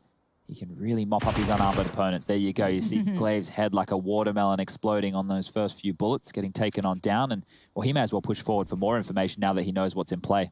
You like watermelon, Chad? No, not really. I have a real issue with textures of fruits. Oh. I don't like things that are, like, mushy. Mushy. That's why I like to blend my banana. Oh, yes, I do remember Alex. And, yeah, you mentioned that. See, like an apple, I like it. It's crisp. It's a crisp Gives apple. a bit back, yeah. You know, like pineapple I don't hate. If it's maybe quite a robust pineapple. Yeah, and pineapple as a flavor is quite delicious. It is good. But I've never really been a watermelon fan. I feel like it's just a wasted food. How do you feel about grapes then? Because they're firm on the outside, but then, you know... Yeah, I don't like them with pips. I see. If you can get yourself a good old grape, you know, a red or a green boy. Treat yourself to it. Cadian looking for some work to be done over by Squeaky, but not to be the case as the smokes do go into play. Ooh, deep smoke wall again. This isn't the diagonal piece that we were talking about. This one's a bit more of a an elbow. An elbow? A slightly bent elbow. Ah, yes, the infamous slightly bent elbow smokes. Thank you for that overview. Nico going to put up their wall. A little bit smaller, but very proficient. Oh, Stown. This could be everything, my friend. Oh, lordy. They're going to know the trajectory of that smoke, so he's on a bit of a timer here. We'll be moving out of that position. So if they keep their eyes trained towards the T-sided vent, he's repositioned. There is a Molotov for CT vent. They also have a smoke for main or heaven. A couple of flashes to work with, but Astralis, they're down to peanuts in terms of utility. 55 seconds on the clock. Significant damage to Esther tag and device. Oh, they're creeping out. It's contact. Ooh, that's a bold play. Hello. Gonna see it all, but he's in danger, but he stays completely unscathed. This Borup brings death from above. 2 big kills, but he eventually falls. Down then swings, and it's all looking so well choreographed. This tag gonna slip down to the vents, though. He can plant for free. Got the bomb as well. You're bang on. Maybe Magus can even catch those rotations if he gets the timing just right. This could be very costly for the CTs, but the bomb didn't go down. Where is Esther tag going? He could even play in rotation and come back up the vent if that's a gap that gets left open, and it is. And Magus can call that from Cadian's got it under control. Yeah, where is Cadian in this? Yeah, that is going to be the saving grace. He's got to move now. There's no time to plant. There's no time. Done. Vegas can't go down after time here. Needs to hold on to this AK, and they're going to give him the room to breathe. The AWP from Cadian. It is not... Did it get salvaged? No, it didn't. Okay, it's not the end of the world. The money is pretty good. Whew, that one, there's moments for this to get dicey. I like Astralis in the mid-rounds here today. I quite like some of those calls for rotations. Yeah. We saw that weird one through like secret, but then back up towards upper and... Okay, so this is the double org setup that I was talking about with Tessus and Nico. Now, because of all the different smoke walls that get used towards the yard position, Nico being able to use that around them, find himself a little bit more potent in those longer range duels. The org, even though it's been nerfed, it still has a place. And we've been seeing it come into vogue a little bit more within the Pro League season. Same as the Silenced M4 with a couple of those. I've been seeing using that. I think Simple's been on it. Simple's been on it when he can't afford that AWP. I swear there's another that jumps to mind, but I can't think of it right now. We've done that much bloody Counter-Strike. True, there is so many names. But it is nice seeing a little bit of specific weaponry, I guess, kind of being toyed with, where it's like, okay, it may not be completely viable all the time, but hey, maybe holding this angle in this scenario. And train with a little bit more longer ranges. Definitely has a home, definitely has a place. Borup will be holding onto that MP9. And the cash right now is really quite good for Heroic. It's still early stages. They are going up against this saved AK from Magus and some upgraded pistols from that of everybody bar Device. Now, what that's telling of for round number 9 is Device is likely with that 3K and the loss bonus coming through in the next round to be picking up an AWP. So we'll be keeping our eyes on Device within round 9. but Heroic need to survive round 8 first and foremost. This is still deadly. Astralis are absolutely no slouches. Now this is the L block wall of smokes coming out. Not the bent elbow. Not the bent elbow. Is there a gap there? There might actually be a gap in this smoke wall. It's not going to be found. It's not even going to be looked for, but yeah, that does feel like a big gap. Someone said you had the palate of a 10-year-old and it made me giggle. I am basically still a 10-year-old. It's nothing just like random flame from chat. You know what I mean? Like just how you got the palate of a 10-year-old. Well, you're not I'm like wrong. the court jester. I'll To be stand fair, out here. I got excited by nuggies yesterday. Just the idea of them really. They weren't even there. I know. And someone who is there is Megas, who's just copped a boatload of damage, down to 17 HP, which kind of sucks for him, considering he is the rifleman. Glaive's going to find work for Tech 9. No, that's big from Megas. Still finding value, even low HP, and he's pushing the issue. Pressuring the point as now Cadian falls back, but too aware. Smart, quick play from him. And now Bore Up, clean up duty for him, and it looks good. There's Glaive trying to be proactive. Yeah, he's having none of what they're selling. Cadian's having a game, 10 kills for him. That's got to feel fantastic against Astralis. Now, that plant is very important. Now, you're going to think, Chad, they could have won that round. That was close, but it's important for Magus' bank balance. Now, in that previous round, when he was flanking through Heaven and he held onto that AK, he didn't get the loss bonus. So that's why he carried the AK through with the armor. He couldn't actually invest anything. Going into this round, round number 9, he only had $300 in the bank balance. So the plant, as well as the round loss bonus that they have here, will net him over 4K, and that means he'll be able to buy on in with the AK and the utility he needs. This is good stuff from Cadian under pressure, because if he gave up that AWP, maybe potentially there's an opportunity for Glaive to get a little bit deadly. But they've been able to deal with that handedly, and you have Device now on this AWP. So let's see. Wants to go aggressive for a pick. Up and over. Very, very fast stuff. Hasn't beaten Nico to that position, but has heard it. Molotov's going to lock him on in. He's burning. He's got to get that smoke out. Device now knows what he's done, looking for the escape, see if he catches him on the way down. The flash to help him out. Cheeky boy. Lovely. Very well played. Nice combination with the teammate. Little nade as a parting gift, but he stays ever present. As Cadian's going to be on duty, keeping some sort of control towards that outside area. Cadian's actually got the best position for the job here because he can tuck in all the way back towards the forklift in CT spawn. If they want to go for any ladder control whatsoever, he has a great angle to deal with that, and it's not easy to smoke or flash him off the line. Esatag, his job is simple. Make sure they do not flank us yard because we want space, and they're taking that right now. So this duel right here with Dupree, as you can see, he's aware of all the different angles the CTs could be postured in. Does he think of Cadian? Does he think of this off angle here? A horrible game of hide and seek. Cadian catching Dupree, appearing from those vents over in electrical. And now Esatag retaking territory that was just cleared by the CT side, but the timing's great for Bore Up. He's stuck around. And now Device looking for an angle on Cadian, but look at the support system in play. Device is so aware of this, but his angles, the amount he can work with is fine as well. Player behind him. Oh, he's still got Cadian, but Tessus instantly trades. The CT side is so robust. This is great stuff from Heroic. And earlier, I did say I thought that Astralis were crazy to pick this against Heroic. I think that if you wanted to isolate them, maybe a map like Inferno that they've been having some woes on in recent time. Okay, hold up. There was a... Not sure how I feel about them letting them get the bomb down in that situation. They had plenty of bodies. Yeah, they could have thrown themselves on the line there just to deny that. And the reason I say that is it's 3,400 as the loss bonus for Astralis. And now with this defuse coming on through and the plant, well, the plant can... I mean, the defuse can only happen because of the plant.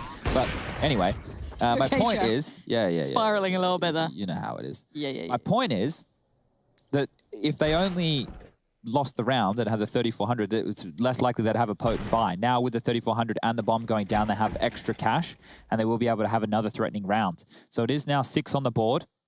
Ooh, Nico. Mate, you won the round. Relax. All right, you've won 6 on the trot, mate. As here we go, back underway. AKs are out.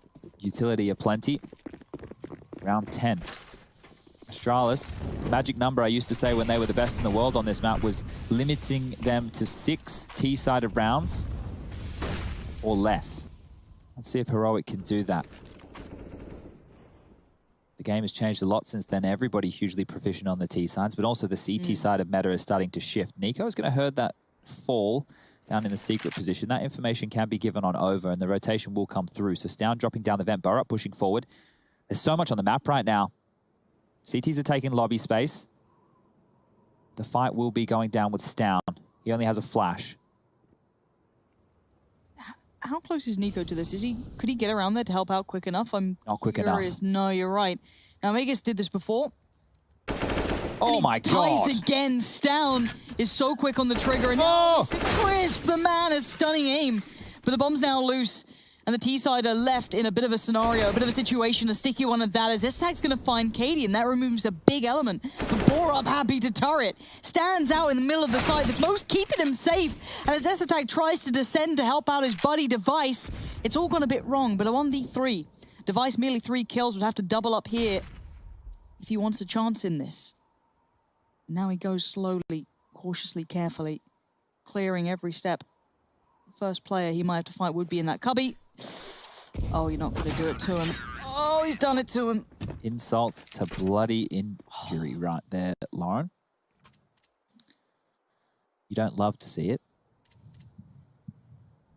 Or maybe you do love to see it. Maybe you're one of the 3 Danish heroic fans in the world. Don't be mean. I'm not being mean. I'm just saying everybody in Denmark is an Astralis fan. It's just the way it works. It is true. But it's like, you know, back in the day when it was like everyone was an NIP fan in Sweden. And Fnatic were better. Yeah. Felt kind of bad. How did that feel at DreamHack Winter 2013? There were 6 people cheering for them then, Lauren. Are you one of them, Chad? Yeah, it was Vox Eminor. Yeah. And Top Gun's dad. I love Top Gun. I miss him. Yeah. Well, right now... He streams a bit, doesn't he? Yeah, he does. He does. He's down under. He's got his little bubba, his wife. He's living that normal life. Anyway. Must be nice. Yeah, I don't know what that feels like. What is normal? Now, let's have a little bit of a look here as what Astralis want to come into round number 11 with. AK for Glaive, head armor, Deagles for the remainder of Astralis, 4 smokes and 2 flashes. The Glaive wanting to find an entry, trying to lead by example here. Not sure if he's taken back the reins of in-game leadership of his team or if Magus is still doing it. That, for me, is maybe information the internet can help me out with. Someone opened the back bloody door, Lauren. Hear that alarm? Yeah. It's simple, guys. Use your key cards. All right, well, Cadian takes the rifle out of the equation. Esotrag trying to smoke it off to pick it up himself. He will do so. Pushing forward, has a chance. Tickles the toes, and Cadian to the rescue. Esotrag falls, and another 3-on-5 situation. Astralis seem to make these interesting. At least get back a couple of trades, but this time around, Cadian has something else to say. 3 for him already. Looking for the ace. And that is going to be delicious if he gets this. Look at him chasing it down. He wants it. Why not? Go for it. Nico did find Device, but yeah, 4 kills and control being shown by Cadian. He's almost on max cap money. He's got 15 kills.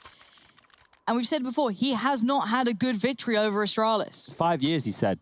5 years. He messaged me today. He gave me that tidbit. So he's doing my job for me. Thanks, Katie. I mean, he's already done that job before. Yeah, he's done the analyst job. There's a picture with me, him, and Hiko on the desk. Yeah. I was the only player out of the 3, and now I'm the only one doing desk work, and those 2 are still playing video games. Who got it right, do you think? Hiko. No question about it. Just Hiko. Don't worry, you know. Right. I don't know, Cadian's won Cologne, and he's all happy. He's playing the game. Yeah, but... Hiko. Hiko. You're right. 8-3. Something that isn't going right is Astralis' T-side. Yeah, so 6 was that number, right? So if Heroic are able to pick up 2 more rounds, they're going to make sure that Astralis can't get to that magic number of 6. Now, this was the number I put on Astralis back in the day.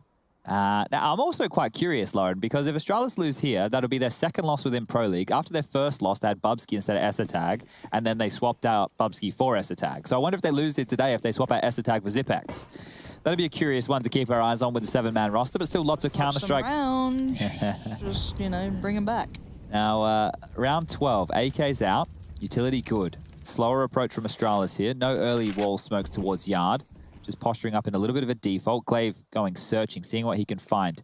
Cadian now residing in Nico's red pole position. Stown playing in there from main, and while Nico's going to be the bit of the game helper all across the map, he'll swing to help ramp, up ladder help top, also be able to help towards Yard. All block smokes being lined up here. Over they go. And it It looks like they'll just be... Did they ruin the wall? There might be another gap on this one. Looks like it. So Nico's going to be able to see if they cross over towards Warehouse. Cadian can actually get out of dodge. He's not necessarily needed as part of this equation. There's a huge gap there. I'm not sure if they're going to be ready for this. And already losing on this tag as well. Oh. Yeah, there it is. The gap gets exploited just as that smoke dissipates anyway. Nico given almost a freebie, it feels. The game being controlled by the CT side. And again, another. This is brilliant stuff from the CTs. Looking unfazed by Astralis is a rare sentence, you have to say, but at the moment, it's all going so well. They have got every single letter they need, either dotted, crossed, or just in the right place. Down, going to keep them locked in towards ramp. Sets up another kill to come in from Tessus as Cadian finally appears on the scene. This is 9-3, and it hasn't looked close. Not at all. Remember the first 3 rounds? Okay, so sure, Astralis won the pistol. But let's remember how those next 2 went. The force buy from Heroic, they could have almost won that. They found them actually in a 2-on-1 situation against Dupree coming down ramp. And then in the next round, they had a couple. They had that saved AK, they had an upgraded P250, and a Deagle that was dropped across from Nico to Stown. And they made that round very costly too. They saved 3 guns. They saved a UMP, an AK, and a Galil. And from that point on, Heroic's bank has been bloody beautiful, and they're on a 9-round streak. Smokes towards Yard again. Another flub smoke wall. Oh, you don't love to see it. That's a spray and a half. Tessus just holds down Mouse 1 and holds down the round again. Little to no damage done. Sure, you get Tessus. He took 3 of you. 10-3. I want to cast the good Astralis, Chad. What do you mean? This is the good Astralis versus the good Heroic. No, it's not. What do you mean, no, it's not? No, it's not. I know what you wanted. I know that you're like the Astralis fanboy. You and Dupree, you're pretty good mates, but I've been keeping my eye on Counter-Strike recently, and Max getting closer to that camera. Look at that Tash. Ooh, it's quite something. I was going to say filthy, but I meant it in like an affectionate way. Yeah, like filthy gorgeous. Yeah. Oh, bow up. Do it. Do it. Do it. Do it. My feelings. Do it. Show them. Oh, the P90. It's everywhere. That was some next level BM right there. This is not going to fall in their favor. Heroic. Maybe getting a little bit too far ahead of themselves. If they win this after... Okay. Oh, he's going to do it again. They are BMing Not again, them. not again, not again. Look at little Device. Oh, okay. Yes, Device. Yes, good. His spidey senses are tingling. It doesn't matter. This is going to be around for Astralis, but it is kind of a... So this might come back to haunt Heroic. Let's be honest for a second here. So I didn't mind the P90 rush from Borup because their idea was to go for a lobby crunch. I don't hate that. Cadian going to try and knife Device. Hey, bro, like I know you're winning, but this still is the T-sided nuke. No, they're a map up to the good. They're feeling themselves. They're like max cap money. I'm happy with all that, Lauren. Fun. Chad, they're having fun. What are we, bloody Ents now? Having fun. Okay. You know what's more dangerous? A team who's having fun. You know what's more dangerous? A team who 2-0s Astralis by not letting them get double digits. Nah, it's fine. It's fine. It's fine, Chad. I know you're anti-fun. You're the fun police. You get your That's little siren not true out. at all. Bonk, on the head. I did upset Teresa today. What did you do? Well, because her and Pat were talking about sliding the mattress down the stairs while we're helping Melly move out. Oh, yeah. And I was like, that's a bad idea. We're not doing that. So Chad helped someone move out of their apartment today. I wanted the good brownie points, everybody. Yep. That'd be quite good fun, honestly. You'd probably break stuff. We're the 4th floor. It was a dumb idea. The mattress didn't even fit. Anyway. Okay, we still have obviously a full purchase for Heroic. We knew their money was absolutely flush. No problems there. Ooh. And we go. Okay, still. Oh, the Mouse 1. It's not pretty. And now there's this round for Astralis. The 2 players have now been lost, and the bomb gets dropped into a far from ideal position. It can be recovered. Borup can't quite see it yet, but he can see Dupree. It's a beheading from above, and it's going to be good work from Borup as Device left to watch as it all falls apart. 11-4, Chad. It's looking a little rough around the edges for Astralis. The second half looms, but for now, looks like Heroic might have a 2-0.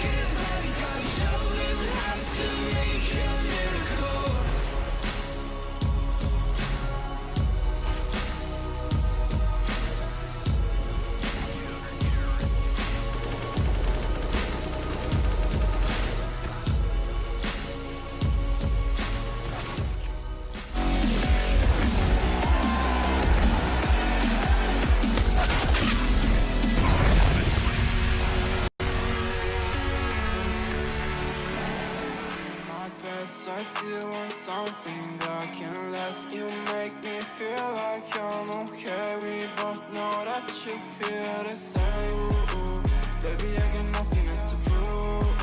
You talking about your bad side of me. Remember that you always get to choose. Talk to me, I just want a little bit of company. You acting like you really wanna fall for me, but baby, can you tell me who you wanna be?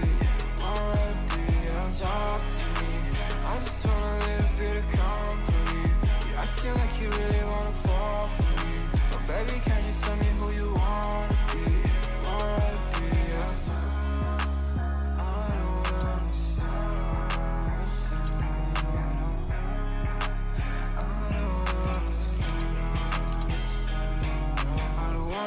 Friends, yeah, I guess you got my intention. Got no place I'd rather be, feel like another dimension.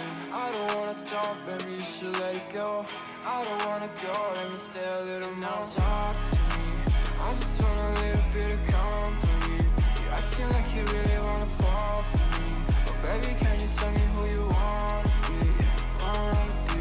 Talk to me, I just want a little bit of company. You acting like you really wanna fall for me, but baby, can you tell me who you wanna be? Yeah.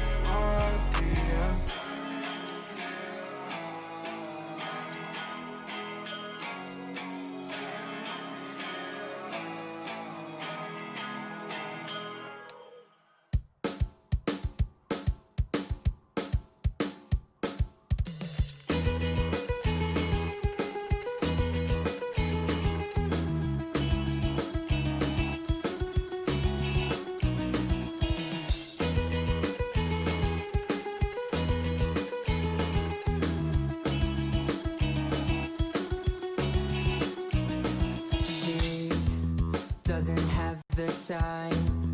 Always talks about all the other guys. Will I ever understand? Without her, it's not fair. I need you back. No more crying at the end. I'll do it again.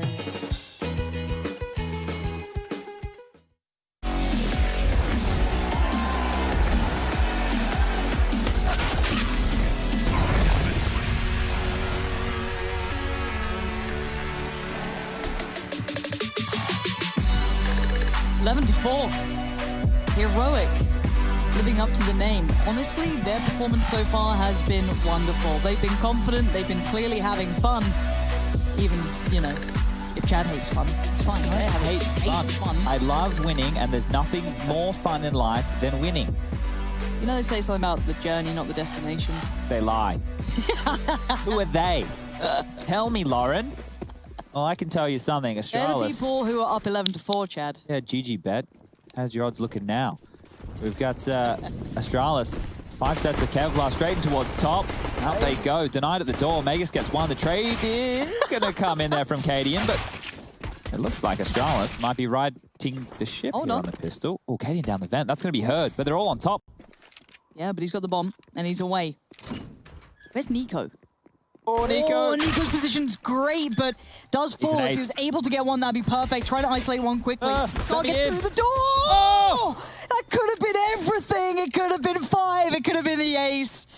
But it's Glaive with the Fun Police hat on today. Cadian has 22 kills. The rest of the players on his team are just above 10. 12 for Tessus, Borup, and Stown, respectively, and Nico with 11.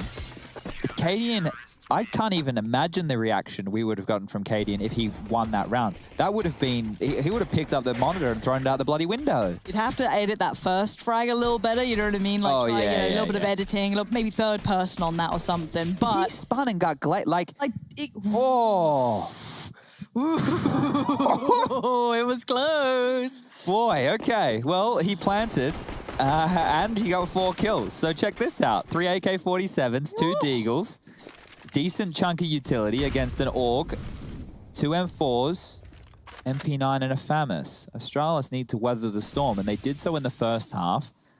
3 of their rounds came off the back of the pistol, and then being able to just convert. The AK swing. Who's in lower? Oh, that's a big Nice dink to damage. take. Yeah, lovely. Down one of the rifles as well. Dupree going to find trade. Pour up. This keeps down one of the weaker players at the moment. Obviously down to only 11 HP. Still in the game. Cadian going to be up towards control. And Estag going to isolate down. So Estag not being subtle to position, but it's Cadian who's holding that cross, and he is the most deadly on the server right now.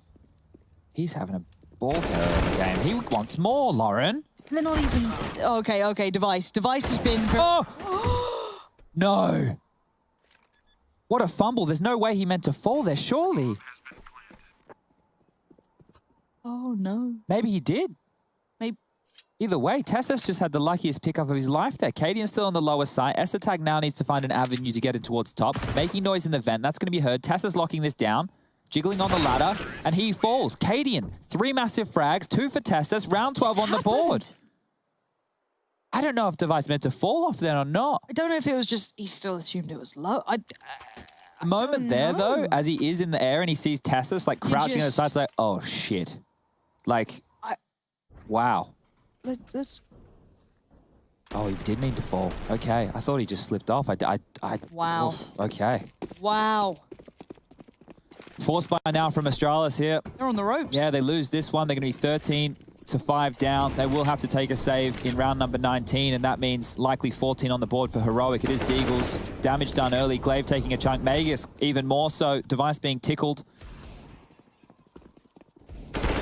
Nico clears, yeah. Really, really smart to keep check on these things. Not allowing any of these Deagles to be put into places where they could maybe capitalize on a quick kill. And now they pause for a second, maybe just kind of ensure that no one's found a gap.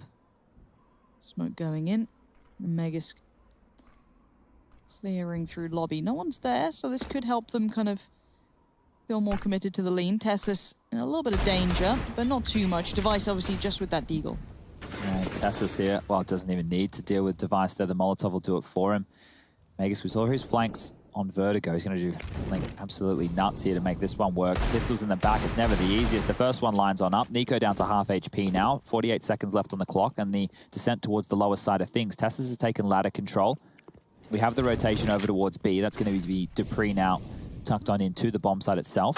Oh, wow. They've completely forgotten about Megas' position. He's found a second. That's a third.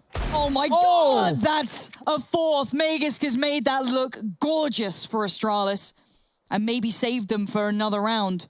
Unless Tessus can change their odds. 20 seconds now. Has to get a move on. On the run now. Bomb not to hand, and Megas still on patrol. He's got the angle on it, but Tessus has his head, and now suddenly low HP, 12 HP, and Dupree. He's on the upper side of things. Is there time to plant? This is going to be so close. 5 seconds. 4. I think he's just got that. Yeah, bomb. He's heard the ladder too. Down. And he's heard the steps. Tessus knows what's happening. Did Dupree see him out on the... Oh my God! Saving the day. That looked like it was all done. Megas just got 4 kills. And Tessus still turns the favor.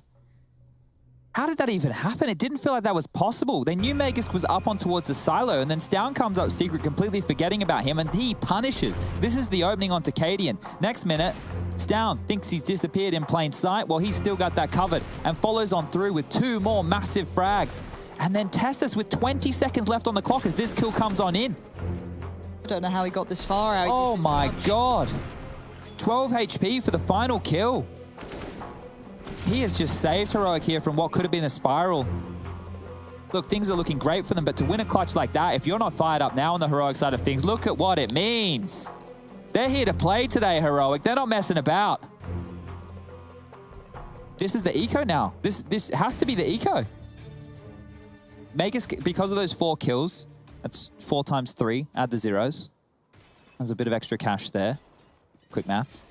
Nice try. I'm not going to ask you to do it. I mean, No, everyone no, at home, no. everyone at home can play along. You know how it is. So he's bought a Deagle. But everyone else, only with that 1900 loss bonus coming on through, they're just down to USPs. Megas is going to have to perform, I don't know, some magic. You make me sick. It's not in the EP chat. Flash towards ramp. Let's see if anything comes from this. We got to look for Megas with that Deagle. Estag going to get things started. Device does a bit of damage, but it's all been mopped up. Never was a big fan of mopping. enjoying That's this, why I chat. bought the Steam Mop. Steam Mop's much more enjoyable. Yeah? Yeah, it cleans much easier. You don't have the ugly Do you have, like, tile floors? Yeah, we do. Malta's very, very humid and wet. So we need to make sure that, you know, keeping the floors clean. Of course. I just imagine having Alex leaving just a trail of dirt through the house. It's not dirt. It's more like ketchup and barbecue sauce and salsa jars and toothpaste. There was one day I came out Mhm. and he had pizza, Yeah. but he had it at the dining table, which is okay. That's good. But there was like pepperoni and stuff all over the floor. How? And there was plenty of ants. I haven't told him about that. I just cleaned it up. Oh. Hope he's not watching. No, he's left us. So well, no, actually, to be fair, He'll be back in a couple of days. he is coming back soon. So we're going to have to, I don't know, maybe put some pepperoni on the floor so he feels at home. Like I said, I didn't tell him about that. What, does he think things just get magically cleaned up? Anyway, Well, look, they do when you live with me. Oh, good lordy. Dupree has bounced down, but Ramp's under strain. You've got Estag having to fall away from this. Don't see any support quickly coming towards Ramp, at least, so this does open up the map somewhat. Looking at towards Tessus is seeing, it will be Glaive who could find a fight here. No steps to be made, at least for the T's. Tessus slowly clears towards the lower side. Glaive up top. Nico there. Gets spotted. Nico beheads him. Nico is sharp today as well. His shots have been nice and clean, and they're everywhere. They are absolutely everywhere. Wormed their way in. And luckily for them, Meg is still having a brilliant game, but there's always threats against them, and yes, they win the round, but with 2 players standing up against 14 rounds. Yeah, and previously, Heroic, when they went down into that 1-on-3 situation that Tessus had to pull them out of the hole of, their money's obviously not fantastic due to having only 1 player survive in that round and then all 5 being obliterated in round number 20. Some great work from Magus. He does not want to drop the ball here. He wants to make sure that Astralis stay in this one for as long as they can, but they have a mountain to climb right now. As Heroic do have enough to limp in with a half buy, and they've actually gone all in. So AKs for 3 of them, Deagles for Stown and Nico, utility once more, and these are the type of rounds which always impress me with Heroic. They make every single round where it feels like they're out of it interesting. That's a huge dink. Cadian down to 14, being kept on notice there by Glaive. Glaive has a nade.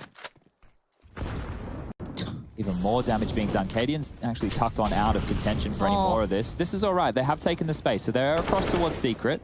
3 of them down. Cadian going back towards Lobby. You've got Stown dealing with the squeaky rotation. They have a smoke and 2 flashes on Nico. They can limp this one out through the door to get the plant. Very quick stuff here. Astralis aren't ready for this.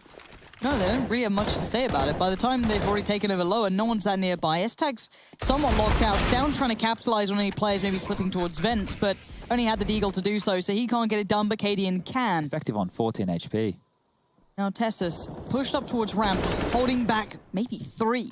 Glaive found first, puts so much pressure on Device and S-Tag. They know there's a player nearby, but there's so many more angles to worry about, and another gets revealed. They have to save. Like, none of them have a kit on their back. There is a little bit of utility to work with, but to go on in when the bomb was already halfway ticked, and you knew that Cadian was being a snake in the grass after he got that lobby frag onto Dupree, you were risking a lot there, and this is 15 for Heroic Lowen. Lauren. Thanks, Chud. So, look, this game's basically over. This game's over, mate. I can't believe what I'm seeing. I feel like we barely started. Well, that's good. We get short days. Think about yourself for a moment, Lauren. I like being in here. It's nice, though. Really? Yeah. You can stay for the other series if you want. I won't drop you home. No. All right, I'm quite comfy in that back seat now. You don't need to be in the back seat. There's no rush today.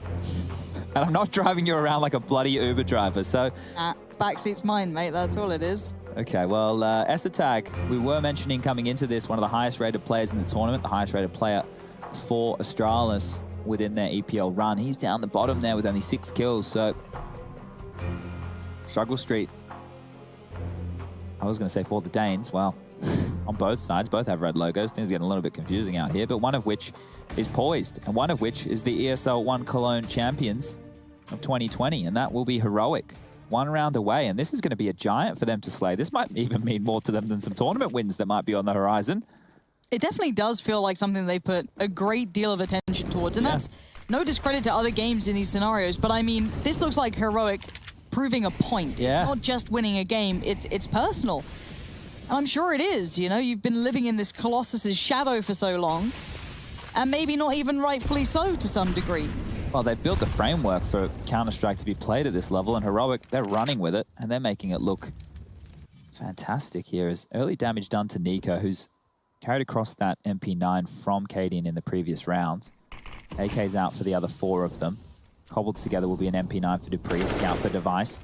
Cadian on 28 frags, Flash is coming forward. Do they want to fight? Do they want to tussle? Smoke towards the main position now. Flash will come on over as Tassus is going to swing on around, has to clear Unbreakable. Good flash from Glaive. He takes down that on Tassus. Going to deal with Cadian as well, who's been damaged on up. And this round here is looking good for Astralis. 7 shouldn't be too far away. A little bit of a team flash, but not the end of the world. And unless Stown does something absolutely filthy here, we will be going into round 23 of play. It's not to be just yet. And if any team was going to come back from this kind of a scoreline, Astralis would be one of the names towards the top of that list. 30 seconds now, potentially just wanting to hold on to these AK-47s. They will get a $1,400 loss bonus in the next round. That'll be just enough for the likes of Tessus and Cadian to buy. 20 seconds now, just standing tall. Maybe seeing if they can do any late round damage. That's a freebie for Burrup. Back turn, Glaive goes down. Does anybody else want some? As the weapons are a little bit more important at this stage for Astralis to hold on to than Heroic. So playing the long game here, Heroic. If they can deny Device getting a better weapon, stop Dupree from upgrading as well. Here you go, he's gonna try and grab one, and he's lost it as well. So let me point something out. Take a look at the bottom right of your screen before we go to replays. Device going in with 3,300, and I think Glaive there just had over 4K. So the fact that Heroic didn't even go for the round, the damage that they did is actually quite good. They will be able to drop across guns. That's not going to be too many dramas. But it's damage that's going to continue to flow on, and you want to keep your foot on the throat with the CT side and economy. You don't want to let them start building a bank. They do have to fully invest every round, but you don't want them to start feeling comfortable. No, certainly not. Initial damage exchange, though, looking a little favorable towards the T's, as Glaive is now down to just 23 HP. A nade, a bit of utility damage could do work. But you're looking at Device to try and tip the scales, but it doesn't work out for him. Nico's got his number. Takes that CT player away from T-Red on the outside area, and you can see the rest of the Ts can now work their way around depending on what they want to do with this newly acquired information and pick. Well, Glaive being low and Nico being low, I'm not quite sure who has the better of this one. Surely the number advantage for Heroic should be setting them up for success in round 23. They've just done the smokes over towards Yard, and Glaive's dropped his one-way. So if that's going to be noted from the side of things of Heroic, they are aware that Glaive's position will be on through, but I think they're too far away. Dupree just making sure they're not sneaking over towards main. Smoke is starting to expire towards Squeaky, and we've seen Heroic go for a couple of contact plays out the door. They like to walk on forward, use their robotic aim. Look towards main. Molly CT vent. Tessus with another. Here we go, Lauren. Time to play it. Tessus towards Glaive. That is sharp as anything. This guy's leading the way by example. Magus has been a turret, and he's still a turret. 3 kills, keeping Astralis in this one. Cadian dipping down the vents, though. He's away. And Nico trying to hold that doorway. Only 2 HP, so this is a valuable position for him. Maybe he could still be relevant to this. Maybe even hinder Magus, but 3 kills. He knows there's a chance of someone there. Cadian's got his own battle to fight, and he loses it. This maybe puts some pressure on Nico. There's a molly here. He can grab a molly. And now with the molly in hand, he's got timing on this one. He slows down. S-Tag on the other side, trying to bait this so right, trying to play the time so right. He's still got the kit. Doors open. Nico shows his position. Oh, Nico! 2 HP lands the shot. Molly not needed. The round comes in regardless. And Heroic, the young Danes, showing exactly what they're made of.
don't have the time.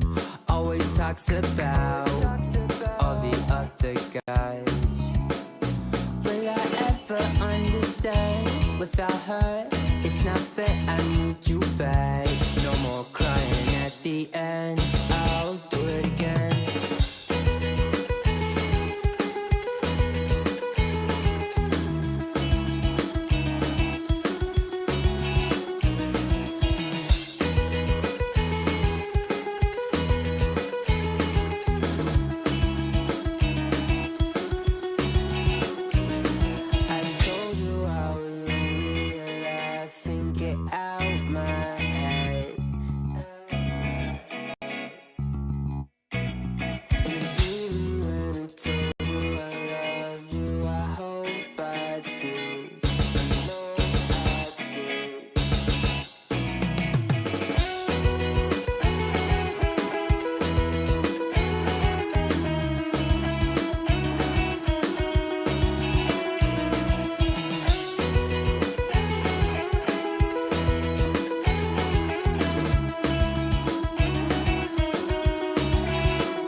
Introduce me.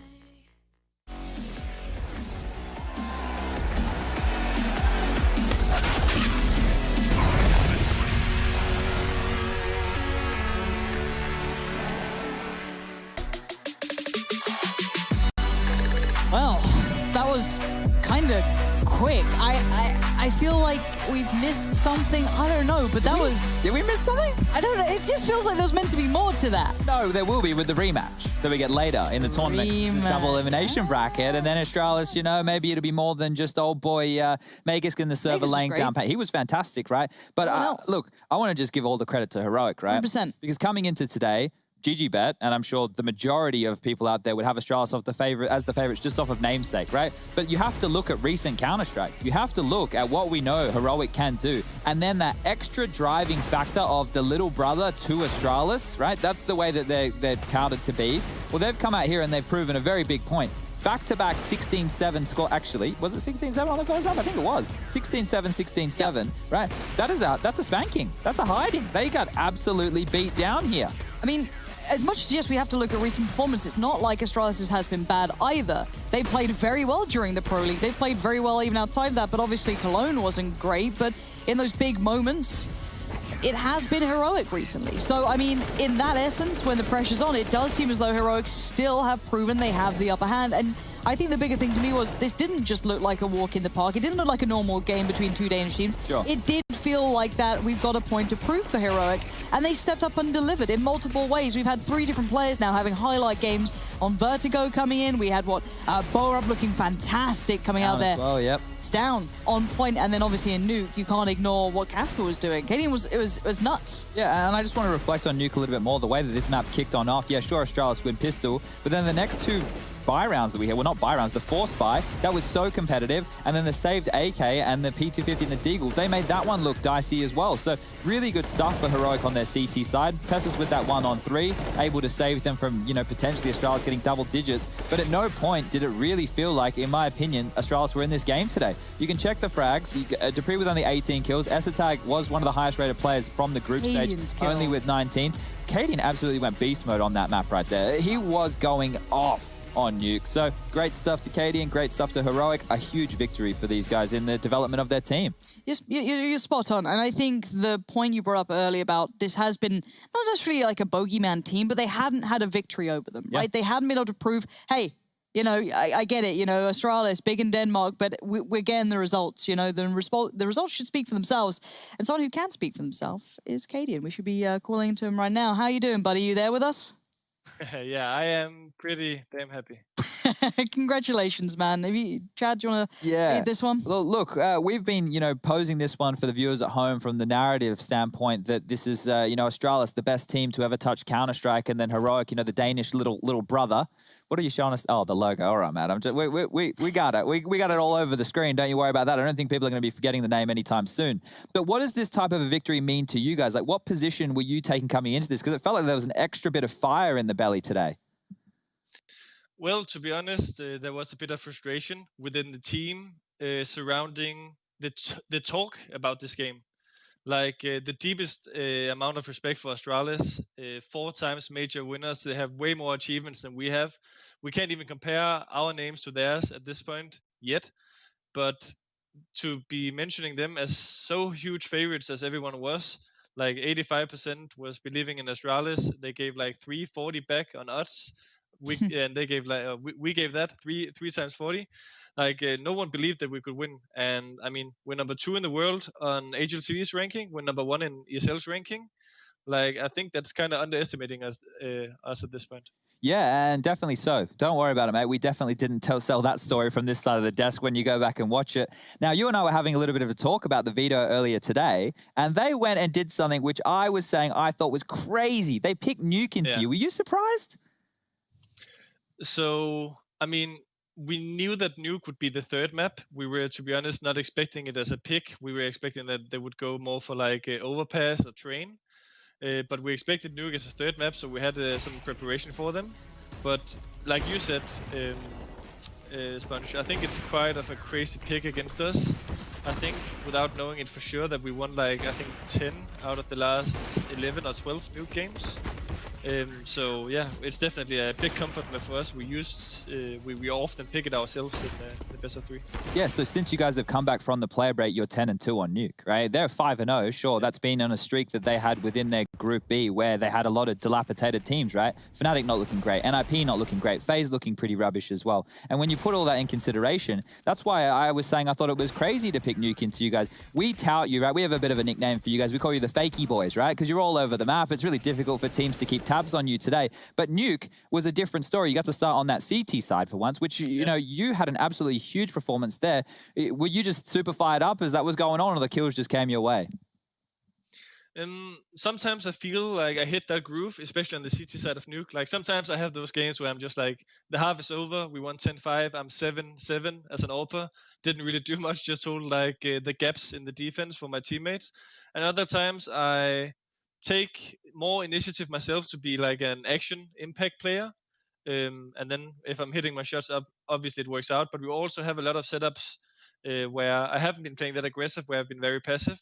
But yeah, some of the guys in the team has also been pushing me to just run around a bit more aggressively with the AWP like in the good old days. So I guess I'll have to listen to them. Now, next up on the docket in the upper bracket, you have Big. Now, you guys lost to them in the DreamHack Open Summer Finals not that long ago. You'll be taking them on Thursday, I believe it is. That game there, how much differently is that going to go than that grand final? We had some revenge game against them after that. I guess that must have been Cologne. Where we beat them. But yeah, I think Big is a super strong team.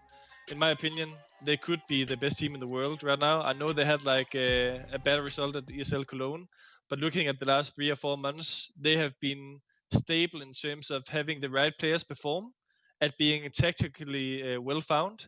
And I don't know, they're innovative, they prepare well. I think they are, yeah, in my opinion, maybe the best team in the world right now. Okay. Sweet. Wow. Good stuff. That makes me even more excited about that game now coming up. I'm not going to lie. Thank you for that, Kaden. If you ever want his job, I mean, you're winning everything right now, but, if you ever want to come back on the desk, buddy, we might need some more casters soon. But no, congratulations today, man. I miss you guys. It's not the same without you, bud. But honestly, congratulations. You guys looked outstanding today. Seriously, I can't praise you enough for how well you guys played. So go enjoy yourself with your team. And I can't wait to see you guys face off against Big now. Thank you. Should be a good game. That's going to be juicy. Yeah, well, see, look, that's a great thing to do. This is what you're going to see me doing a lot next year as well, Lauren. Okay. You build the opponents up just to tear them down, right? They're so good. Pretty healthy, Yeah. That's a healthy way to approach things. That's how I approach life. Nice. In an aggressive... manipulative manner. Help. Well, there's no Alex here to help you, so you have to deal with me. I'll just lean this way a little. Imagine it is quite nice to walk around like he does. It's horrible for the camera. Get you a longer mic cable for tomorrow. Yeah, if you don't mind, let me off the leash a little bit. But we do need to talk about what's coming up later. And obviously, there's more games on the way. And that's going to be Mouse up against Ents. Now, that's going to be coming up with the Goonies. There's going to be a little bit of a break, though. Keep in mind, because obviously this has been over in 2, so 6 to schedule. But Mouse Sports up against Ents. Now, that's a fun one, because Mouse Sports, well, that game we got to see, they didn't look terrible. Obviously, that comeback, those T-sides of formidable. The CT sides question mark. Ends I haven't seen in a while now. Yeah, we're going to have Sunny as well going up against his ex-team of Mouse Sports. So that'll be interesting to look at. And it could get quite brawly out there within the server. I think Yampi and Alu on that double op setup are going against, well, the janky double op setup on the other side of things of Mouse and Chris J. It's going to be an interesting evening, Lauren. It certainly is. So if you guys want some more Counter-Strike, do stick around. It'll be coming up not too far away, but maybe enough time to maybe grab a sandwich, get a bit of dinner. Maybe the A-Pug is what you meant to say. Or do that. Again, healthy advice from Chad, as ever. If you'd like to do whatever you feel, go ahead and do it. There'll be more Counter-Strike coming your way with the Goonies. Don't go too far. We'll see you tomorrow.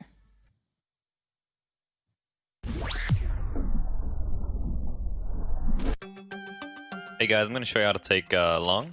It's T. And first guy, he comes running like this, best spawn. At the top of the wire. Jump. Keeps running. Takes out a flash. Flashes here. Jumps out with it. Comes out like this. So you can go behind here, dodge flash, stay close to the smoke, so if the CT comes through it, you'll block it and kill him. Or you can try and make it into pit instantly. Second guy. Second guy flashes as soon as first guy is about to go through the doors. So he goes through the doors, you flash the second guy. You can preemptively smoke the molly if you want, but if you know they don't molly, don't do it. They'll just molly behind the smoke. There'll be a smoke here, and a molly behind it, making it really hard for the CTs to retake it. Third guy, he can either throw a smoke like this. If first guy doesn't know how to throw the smoke, he can throw a smoke like this, or you can line up with this. Same here. You can go to the corner, put your grenade pin into this, come here.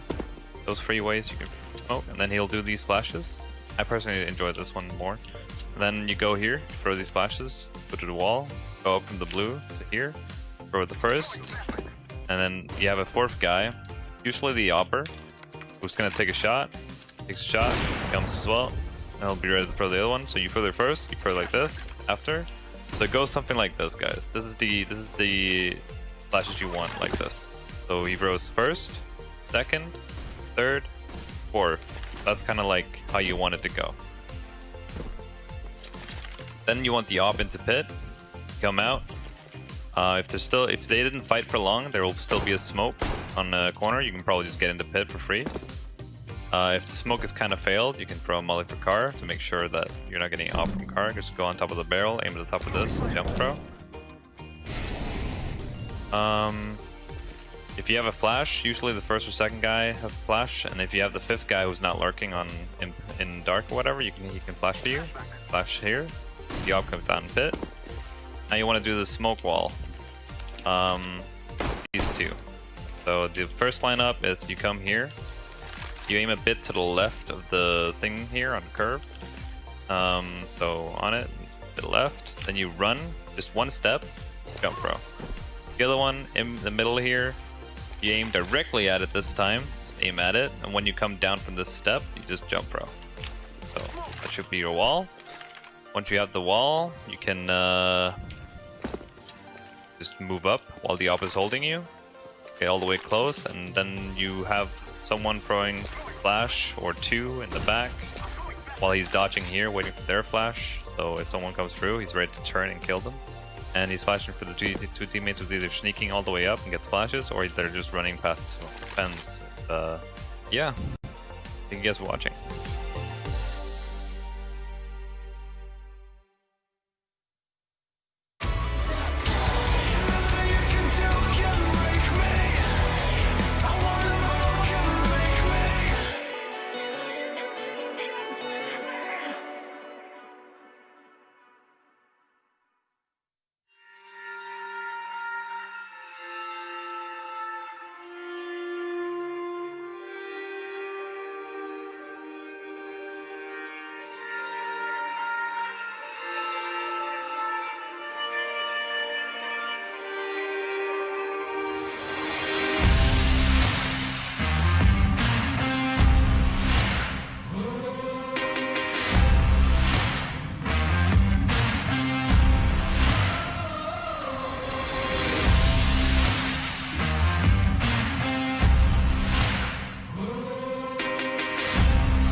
Ready? Huh? Hey, he's a good boy, huh? You ready? Huh?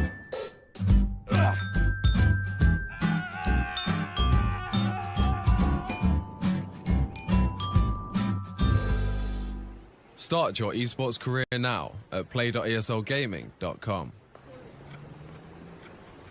My name is Jordan Gilbert, aka Nothing. Hi, my name is Sue Lee. My handle is Smix. I think it's important for these initiatives to happen. Empathy really, really goes a long way, and it always means so much to us, and I think that's where initiatives like this really help. I encourage everyone in the community, anytime they see bullying, anytime they see someone getting called names, I encourage you to step up and say something. Good luck, have fun. Good luck, have fun.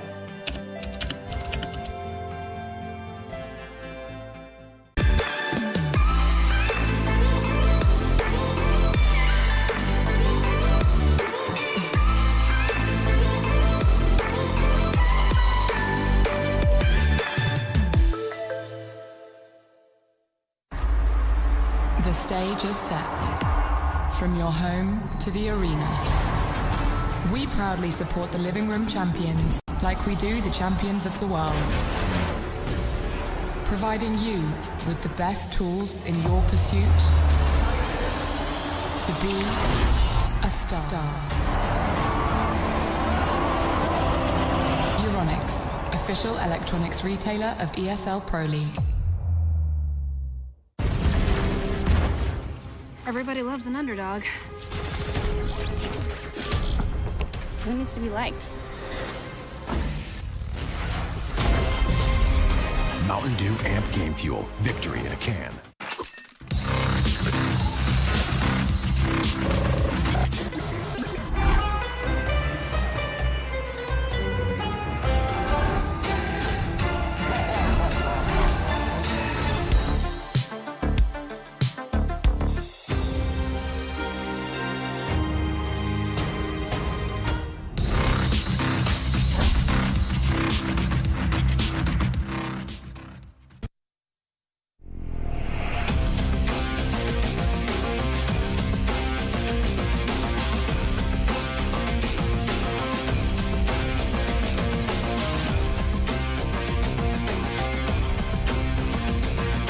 Your favorites will play soon. You hope for the win. Excited about the game. But something has changed. You start to doubt. Will they pull it off? Or will they drift away? You pull yourself together because you're sure they're revved up to win. You know they've prepared. They've picked the right course. And even when there's no chances, you believe they will win. GG Bet. Be excited.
hitting on time.